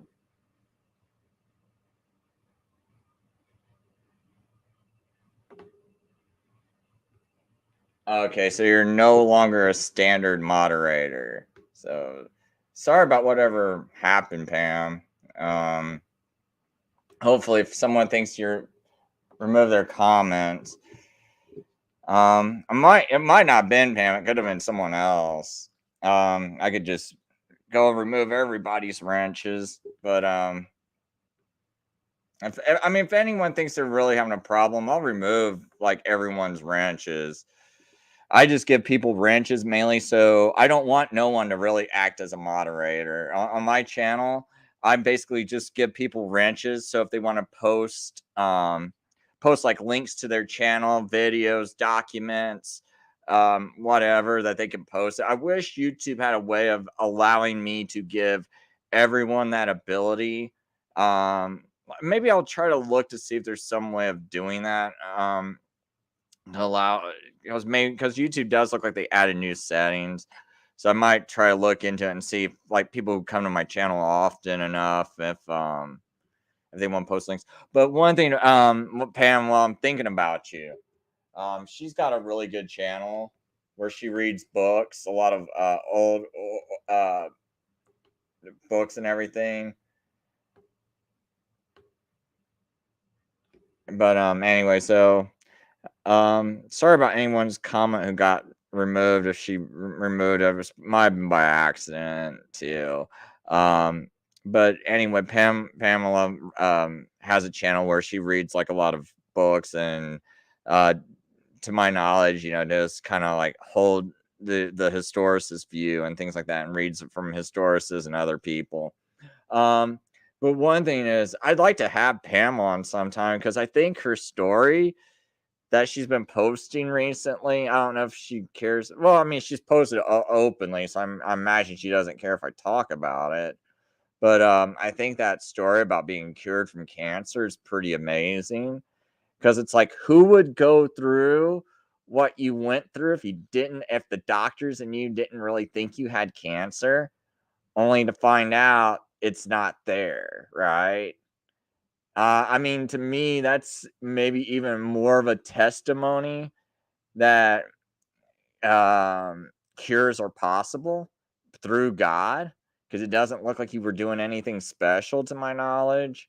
Um, so, I mean, that's the only plus I could see out of everything you've been through, is that um why would you go through all that surgery and everything like that if you did not think you really had cancer, right? And the doctors definitely don't want to look stupid. And because I mean, that would be kind of crazy if, I mean, couldn't that be a lawsuit? Like, well, we told you had cancer, but you didn't, and now we forced you to go through the surgery that you didn't really need, but we can't even find proof that you ever had cancer.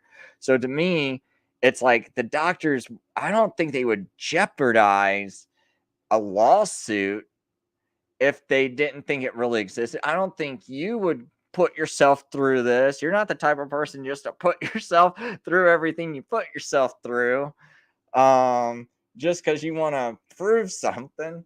So, um, yeah, yeah. So, I mean, and now it says it's like, now it's gone, right? And now even the tissue they removed, it doesn't show it in the tissue. It doesn't show it in your body anywhere. And it's like, to me, it's like, if this isn't a real miracle, someone's in some big trouble. I mean, because to me, that's more proof than anything. I mean, because these other people who claim, I could see how someone could go, well, you're claiming you got cured, you're claiming a miracle happened, but where's your proof? And to me, if anything, you got more proof than anyone, because you, you put yourself, like, what the doctors put you through, and you put yourself through. Yeah, she says, then after my breast was removed, pathology could not find cancer or even cancer cells. So, I mean, isn't that more proof than like anyone? I mean, most people have of a miracle happening. Because she was, I mean, it's not like they just did one test and it's like, oh, one test, and you got cancer, so let's go, do this. It's like, this was like a long time of contemplating this, multiple tests, and now they can't find it. And I believe, like, they can't find it in the removed tissue or the tissue that's still there. And at first they thought maybe it was hidden up under the scar tissue and they missed it and they got to go remove some more, but now they can't find it at all. So,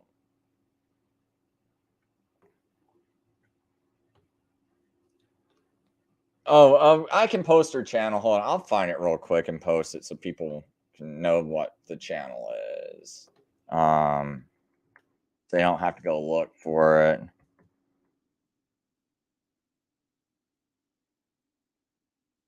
Just give me a second.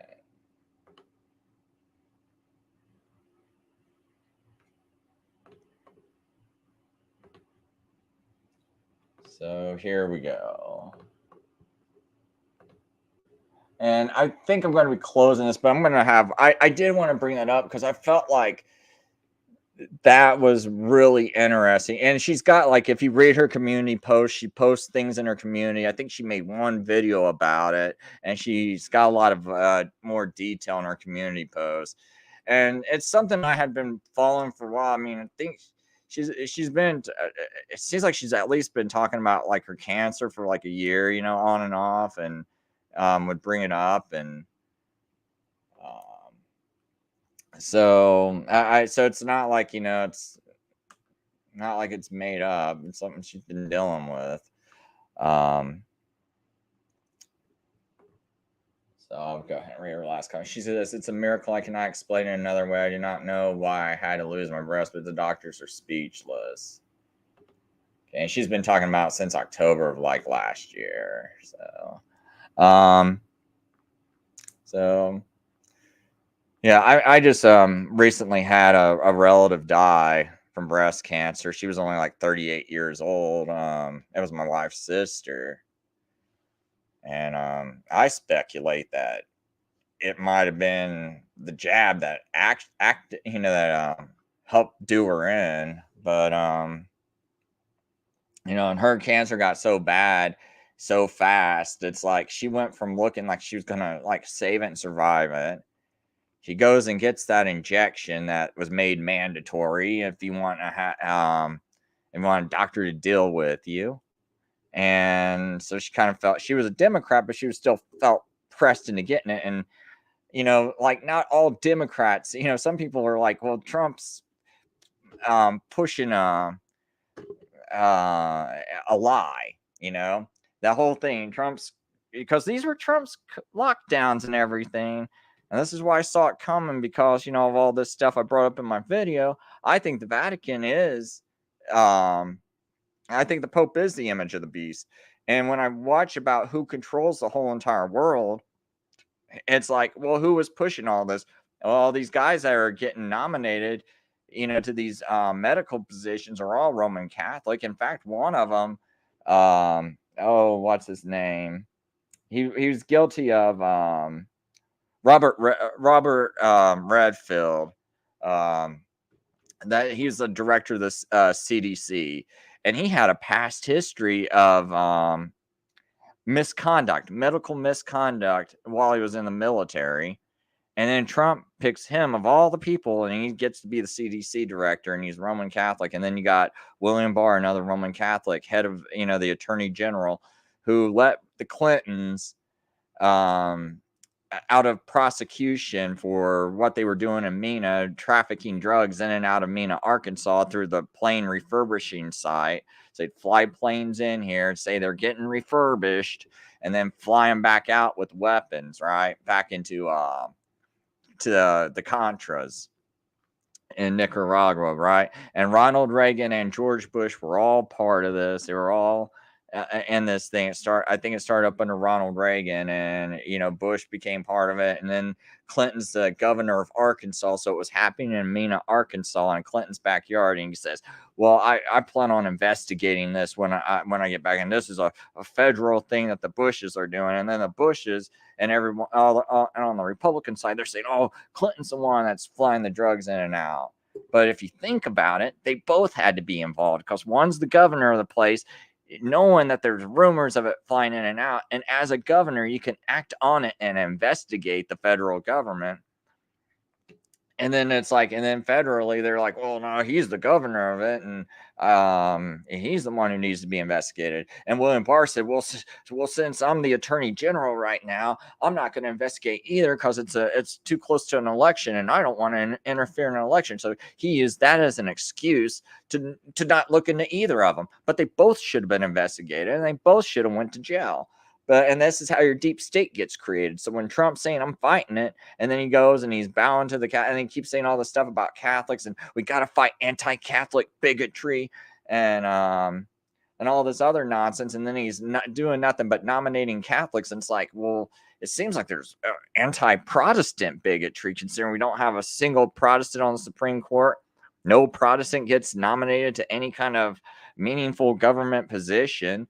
And But yet you keep talking about all this anti-Catholic bigotry when they've been running the CIA since its inception. They run the FBI, they run Homeland Security. When these immigrants are coming in and out, and illegal immigrants are coming across the border, well, where are they coming from? Mexico? What's that? 90% Roman Catholic? What about all the countries south of Mexico? Oh, even them, they are 90% Catholic. You got all these Catholics coming in.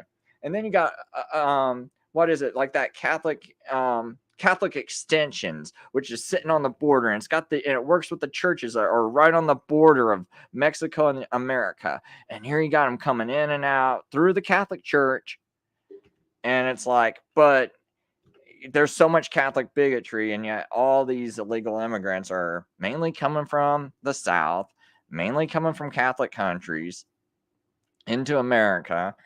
And but we just can't shut down that border, can we? Just so impossible. And when you start to look at it, it's like, well, there's no other group of people we can really say that the takeover of America is happening. I mean, when it's so much Catholic, and then the Catholic Church is like, well, we got to be against drugs. We got to promote those mandatory jabs in the arm, right? In fact, they were the first to ever do the whole mandates ever. Another claim to deity. Oops. To this day, they claim to be kill that audio, but I think I might have to do this other page. Oh no, let me do it this way. Can't remember what the name of that is. What is it like?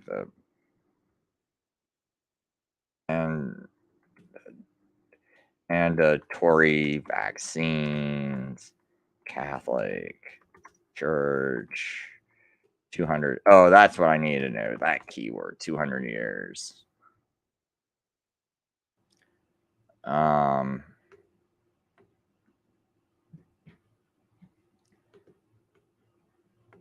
just say, let me get rid of the word mandatory.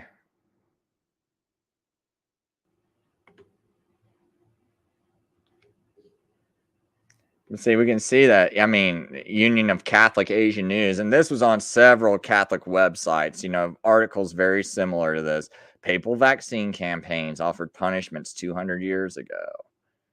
And seeing they were also the ones that were the most for mandating all of this stuff. Like their Catholic hospitals were one of the first to mandate this whole thing. When they set it up in New York, who was the first hospital to become a COVID-only hospital? It's a Catholic hospital in New York. First COVID-only hospital, right? And they're making all this money off of government funds because guess what? The government gives you extra funds for having COVID patients, right? And here it is, and then it's like you look at everyone running the whole scam. Well, I won't say scam. The whole a bad word for YouTube. This whole operation. There we go. Everyone running this whole money grabbing operation, death operation. Was all it got like Catholic hands all over it.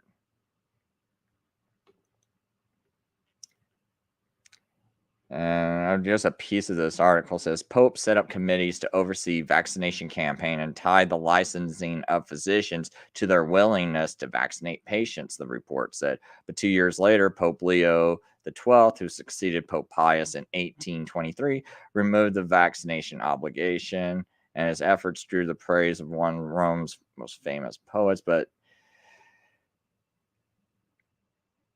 as you can see, that they definitely did start it right here. Oh, yeah. Pope Gregory, elected in 1831, restarted the vaccination campaign and extended it to all prisoners as well. So, I mean, just some food for thought.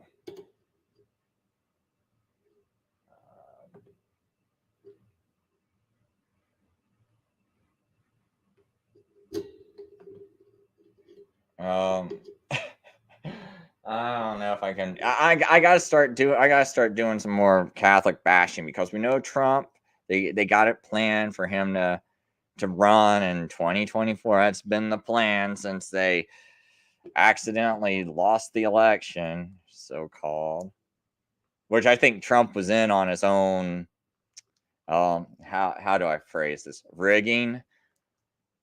I don't think that this was like a Democrat thing. I think Trump wanted it to happen and let it happen because he could have investigated the DNC and Bernie Sanders in 2016. Because one of the things you could have done, Trump, to win the support of people, like the Democrats when they were bashing you, like, we hate you, we hate you. You know what you could have did was like, hey, I know you guys don't trust me, but how about would you guys like me? Now you don't have to do it, but you can do it under like, hey, I know you feel like the Democrats ripped you out of the 2016 election by doing some mischievous things in the DNC to get Hillary instead of Bernie elected. Why don't I investigate the DNC and see if this really happened? Would you like me to do it? So you don't do it yourself. You first put it on the public and you ask the Democrat population, would you like me to do this? And a lot of them were very angry and probably would have said, yeah. And then you kind of get something, and maybe they still might not like you, but they probably would think, oh, this makes but yeah, I want that investigated. I hate you, but investigate that. Now, while investigating that, now you can look into election fraud that's been going on for several years, right? Whether it's been going on or not. I'm not going to say it has been for YouTube censorship purposes, but maybe it went on, right? And let's go investigate that and see what happened. And you could start by looking into that, the DNC. And then you can start bringing things like you could have like Jared Beck, who had a lawsuit against the DNC. And you can be like, hey, I want Jared, I'm Donald Trump. When I'm president and I speak, everyone listens. Here's this Democrat named Jared Beck, who's a lawyer who brought a lawsuit against the DNC, which got the DNC to admit that they rigged the election. And it says it publicly in this thing. And they said, and the DNC got off the hook by saying we have a First Amendment right. They used the First Amendment to wiggle out of rigging an election, from what I understand from that thing. Now, maybe I'm misunderstanding it. So, but for YouTube censorship's sake. But what I'm saying is, from my understanding, that's what it looks like the DNC said. And I know even though the DNC says that, and if I repeat what they say, I can still get banned because I said certain words that people don't want me to say. But all you had to do was just bring people like Jared Beck, into your and have him speak publicly. And I'm pretty sure that when the Democrats heard a fellow Democrat speak about this, it's like, oh, let's look into it. And then guess what? There might not be any election stuff happening in 2020, right? But see, for some reason, Trump just did not want to do the smart thing, right? And I'm not the only, like, I know people are like, wow, Chris, that's a genius thing, and you can't expect someone as stupid as Trump to think of it. Yeah, I can. And he has advisors. And what it is this proves he's corrupt. And I'm trying to run for president on another channel. And I only got 15, 17 people subscribing. It's like, and I'm bringing these issues up. And it's like, I know it sounds crazy. It sounds like a long shot, but I'm thinking even if I got like 100,000 subscribers, 50,000 subscribers, that would start to be a threat to them. And the reason why is that's a voice. And they're like, well, there's a lot of people listening to this guy. It's like, yeah, and I'm going to put out things that make sense, like good ways of attacking this. That way we don't have to just have hatred. We can use things that they already have issues with. Like they already had an issue with the DNC and do it. But no, he didn't want to do it. And I know there's like a lot of details involving the Catholic Church tied up into this, which I don't really want to make a long show out of explaining all that, but that's why I'm starting to talk about this now, because I know the election's coming and people got to wake up,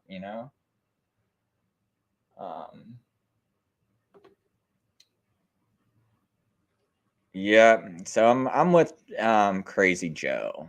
He says to me, Trump is downright suspicious, and all this seems staged and set up. Exactly. I believe that 100% exactly. I do shows on. I've uploaded some videos to Rumble exclusively and Odyssey. Odyssey's got the most of my stuff. It's got all my older stuff before YouTube erased my channel that I used to have from 2006. Um, so I had a channel for almost 20 years, well, for about 15 to 17 years, and YouTube just like erased it. Well, about 15 years, YouTube erased it.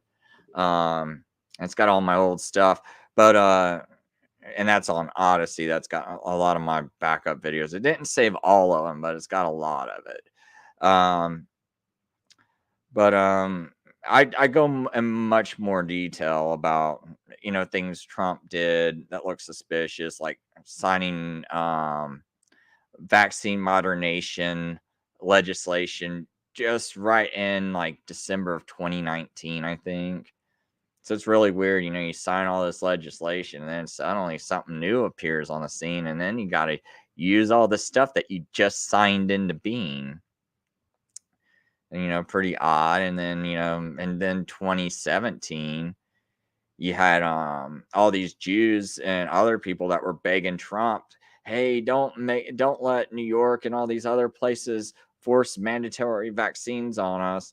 And then Trump gets off this helicopter and he's like, nah, it's really going around now. You have to get the shot. You have to get the shot. So he's already pushing mandatory. So when people think, oh no, he's going to save us. Well, he's a guy who signed everything into being, kept renewing the emergency order, because if he just didn't show up for work, like if Trump would have went 1 month without showing up for work, didn't renew it, guess what? It all disappears. Warp speed goes away because you got to keep renewing the emergency order every 90 days. Had he not shown up for work, we'd be better off. And I mean, that's how bad of a president he is, and people want to reelect him. And he put Swamp in the office. See, and I think part of what this is people just kind of, I actually wonder if this is like a spiritual deception, going on, where we're brought up in these churches under deception. They can't even interpret simple words like the word after. And they want to say it means something besides the word after, which throws off an entire prophecy in Daniel 9. And they want to, and which creates this future 70th week and all this other stuff. And it's like, all you got to do is just look at the word after and like, oh, after. Well, it can't be in the future then, because Jesus has got to be crucified one of those weeks. It's got to be the 70th week, because he wasn't crucified in the other 69. It's a prophecy that centers around Jesus. So therefore, he must be crucified in the 70th week. But they just want to overlook the word after 62 weeks. And then Messiah should be slain. And we already know in that prophecy, seven sevens have already happened, so there's 62 sevens, so that's 69. And then it says, and after the 62 shall Messiah be slain. Well, that leaves one last week, and Messiah's got to be in the prophecy, because the whole prophecy is about him. So it must be the 70th week. And then your church leaders are like, no, because that would mean I've been sitting up here telling you a bunch of BS for the past couple of decades. And, your church leader doesn't want to admit that. And then just say, and by the way, we're going to have this Wednesday, we're going to be watching the Left Behind video, or some sort of video. And then just push their whole congregation into that nonsense. Oh, one other point I want to make. Someone earlier said, he thinks Jamie's a Jesuit, right? That SDA that was on my channel. And so one last point about historicism and futurism is, oh man, maybe I can, hold on, let me see if I can find this article by, okay, it's Clark, what's his name? Clarence Larkins, that's it. Clarence Larkins. Dispensational Truth. I think it might be this one. Okay, yeah, and in his book, Dispensational Truth, Clarence Larkins has this chapter, and in this book, Dispensational Truth, he goes over like the three schools of interpretation. He says the preterist school originated with Jesuit Alcazar. His view was, now remember, the Jesuits came up with all these different schools of interpretation, because up until that point, the only view most Christians held was the historicist view. And then, I guess the Catholics probably had some kind of eschatology where they didn't aim where they kind of were trying to be like, well, it's not we're not the Antichrist, right? So you kind of had like the Catholic view, and then you had like the other Christians that were teaching like the historicist view.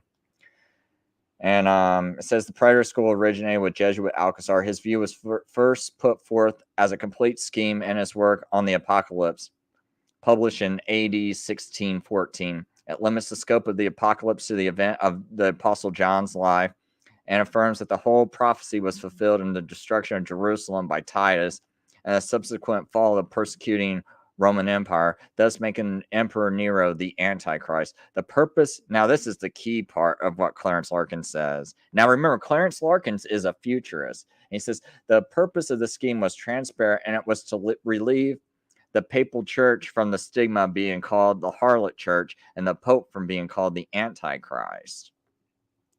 And I kind of want to skip past the historicist interpretation. And he goes, the futurist school interprets the language of the apocalypse literally, accepts such symbols or names such as, and hold that the whole book from the end of the third chapter, which is around like the sixth seal, some of the seals, is yet future and unfulfilled, and that the greater part of the book, from the beginning of chapter 6 to the end of chapter 19, describes what shall come to pass during the last weeks of Daniel's 70 weeks.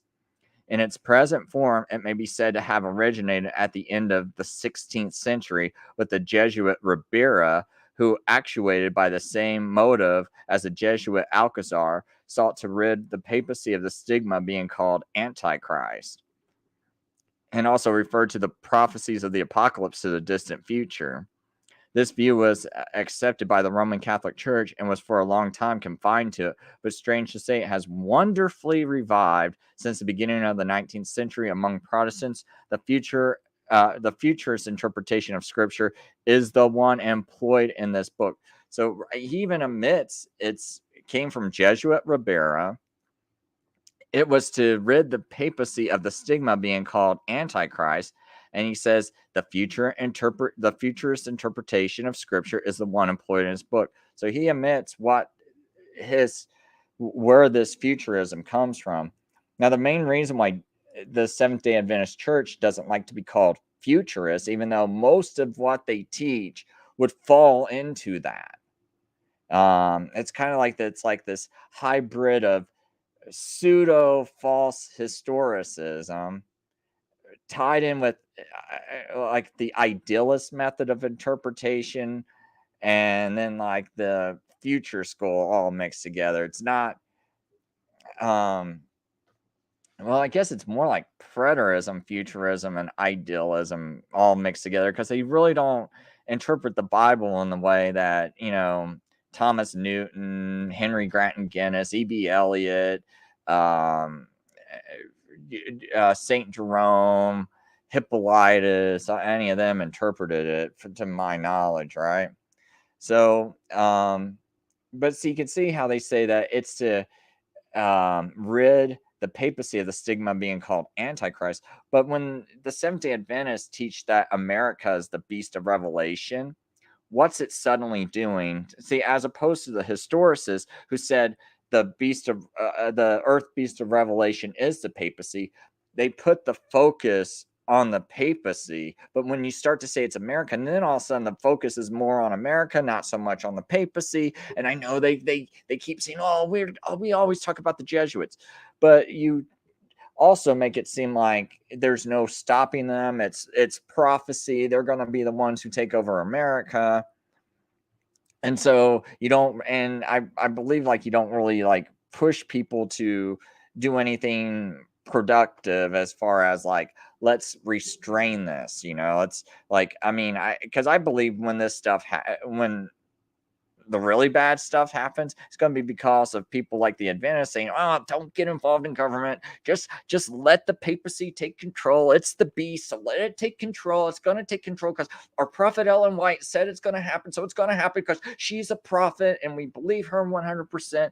And yeah, just stay out. Good people don't do nothing, and because it's just going to happen." And I believe that's what they do, and that's so Jesuitical. It's like, yes, let's not resist the Jesuits at all. Let's not, go to like one monthly Republican meeting and be like, hey, why can't we have some other representation besides the Catholic Church? Why is it everyone that's got to be denominated? It's got to be a Roman Catholic, because they're pushing anti-gun laws, open borders, they're pushing amnesty. They're pushing like, vaccinations, all this stuff we don't believe in.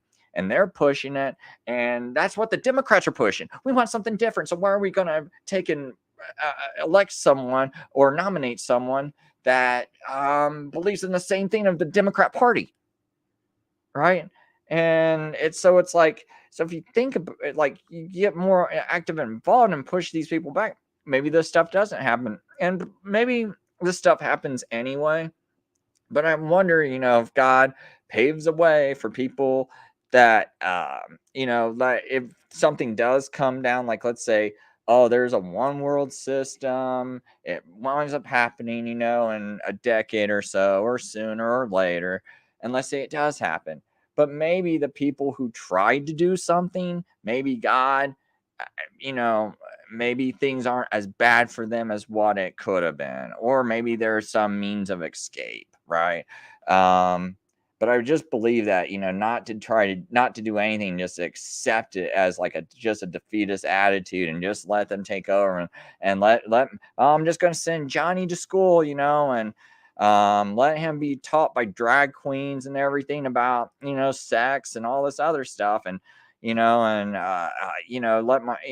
your little kid just, be part of this and endure it. It's like, I think we should push back a little bit, and not just let this happen. And you can tell the Roman Catholic Church doesn't care. I wonder what the Roman Catholic Church did for Pride Month.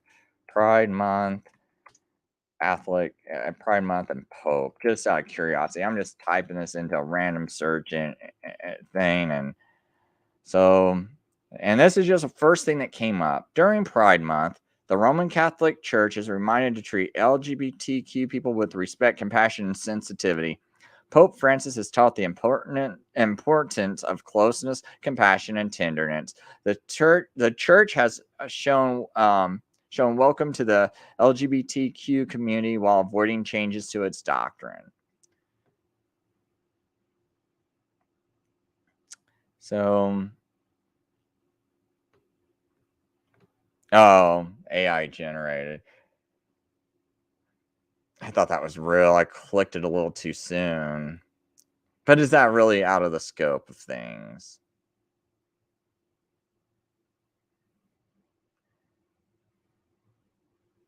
Well, right here, we got Pope Francis showers gay ministry with praise during Pride Month. Images of, so.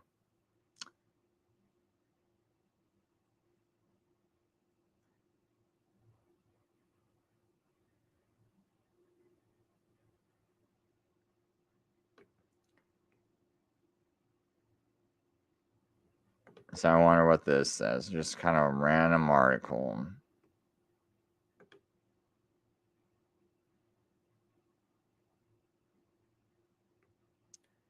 Oh, so this is some high school news thing. I'll just go ahead and read it a little bit. Head of the Catholic Church and sovereign of Vatican City State, Pope Francis has expressed support for same-sex civil unions and remarks made in a documentary, Francesco, that premiered on Wednesday, October 21st. This is a significant change in the church, and it has staked out new ground for the church and its recognition of gay people. Homosexual people have the right to be in a family. They are children of God, stated Pope Francis. So I'm not going to go into this too much, but you would think that these kids would not be allowed to release a high school article if this stuff wasn't like these weren't accurate quotes. I'm pretty sure they got someone that's looking over their shoulder and like, oh boy, you're stepping into religion. This better be accurate. So it says, for Pope Francis to clarify his support stance on this topic, it's a huge departure from his church teachings from former popes. Former Pope John Paul II wrote in his last book, Memory and Identity, he suggested same-sex marriage was part of a new ideology of evil. Although he supports homosexuals as of now, he did not always feel that way. In 2010, while still Archbishop in Argentina, he called for a proposed gay marriage law in the country, a destructive proposal to God's plan. It was not mere legislation, he claimed, but a move by the father of lies that seeks to confuse and deceive the children of God. But now I guess he's changed it. So next, many Catholics want the Pope to take the next step and call for recognition and blessing of same-sex same-sex unions within the Catholic Church. So it's like when if we're going to take in as Republicans are going to just be like, yeah, we got to just elect Catholics so we can try to win a Catholic vote, but their leader is doing this, and then they call their leader Holy Father. You got to think, if you're capable of it, you got to think that they're going to be submissive to what their leader wants, or else they would leave the church. Like if they thought this was like garbage, they'd be like, oh wow, this church is so corrupt, I'm just going to leave it. But no, they'll still call him Holy Father, and they'll talk out of both sides of their mouth and be like, and kind of try to sidestep the issues, and then they'll nominate people like Amy Coney Barrett and Judge Roberts, who supports all the gay stuff and all the other ones. And that's why, when they vote, they're all going to vote together. So then, anyway, that's just a little bit of it, a little bit of politics that probably made people angry. Lost me a subscriber or two. And hope people learned something. And later.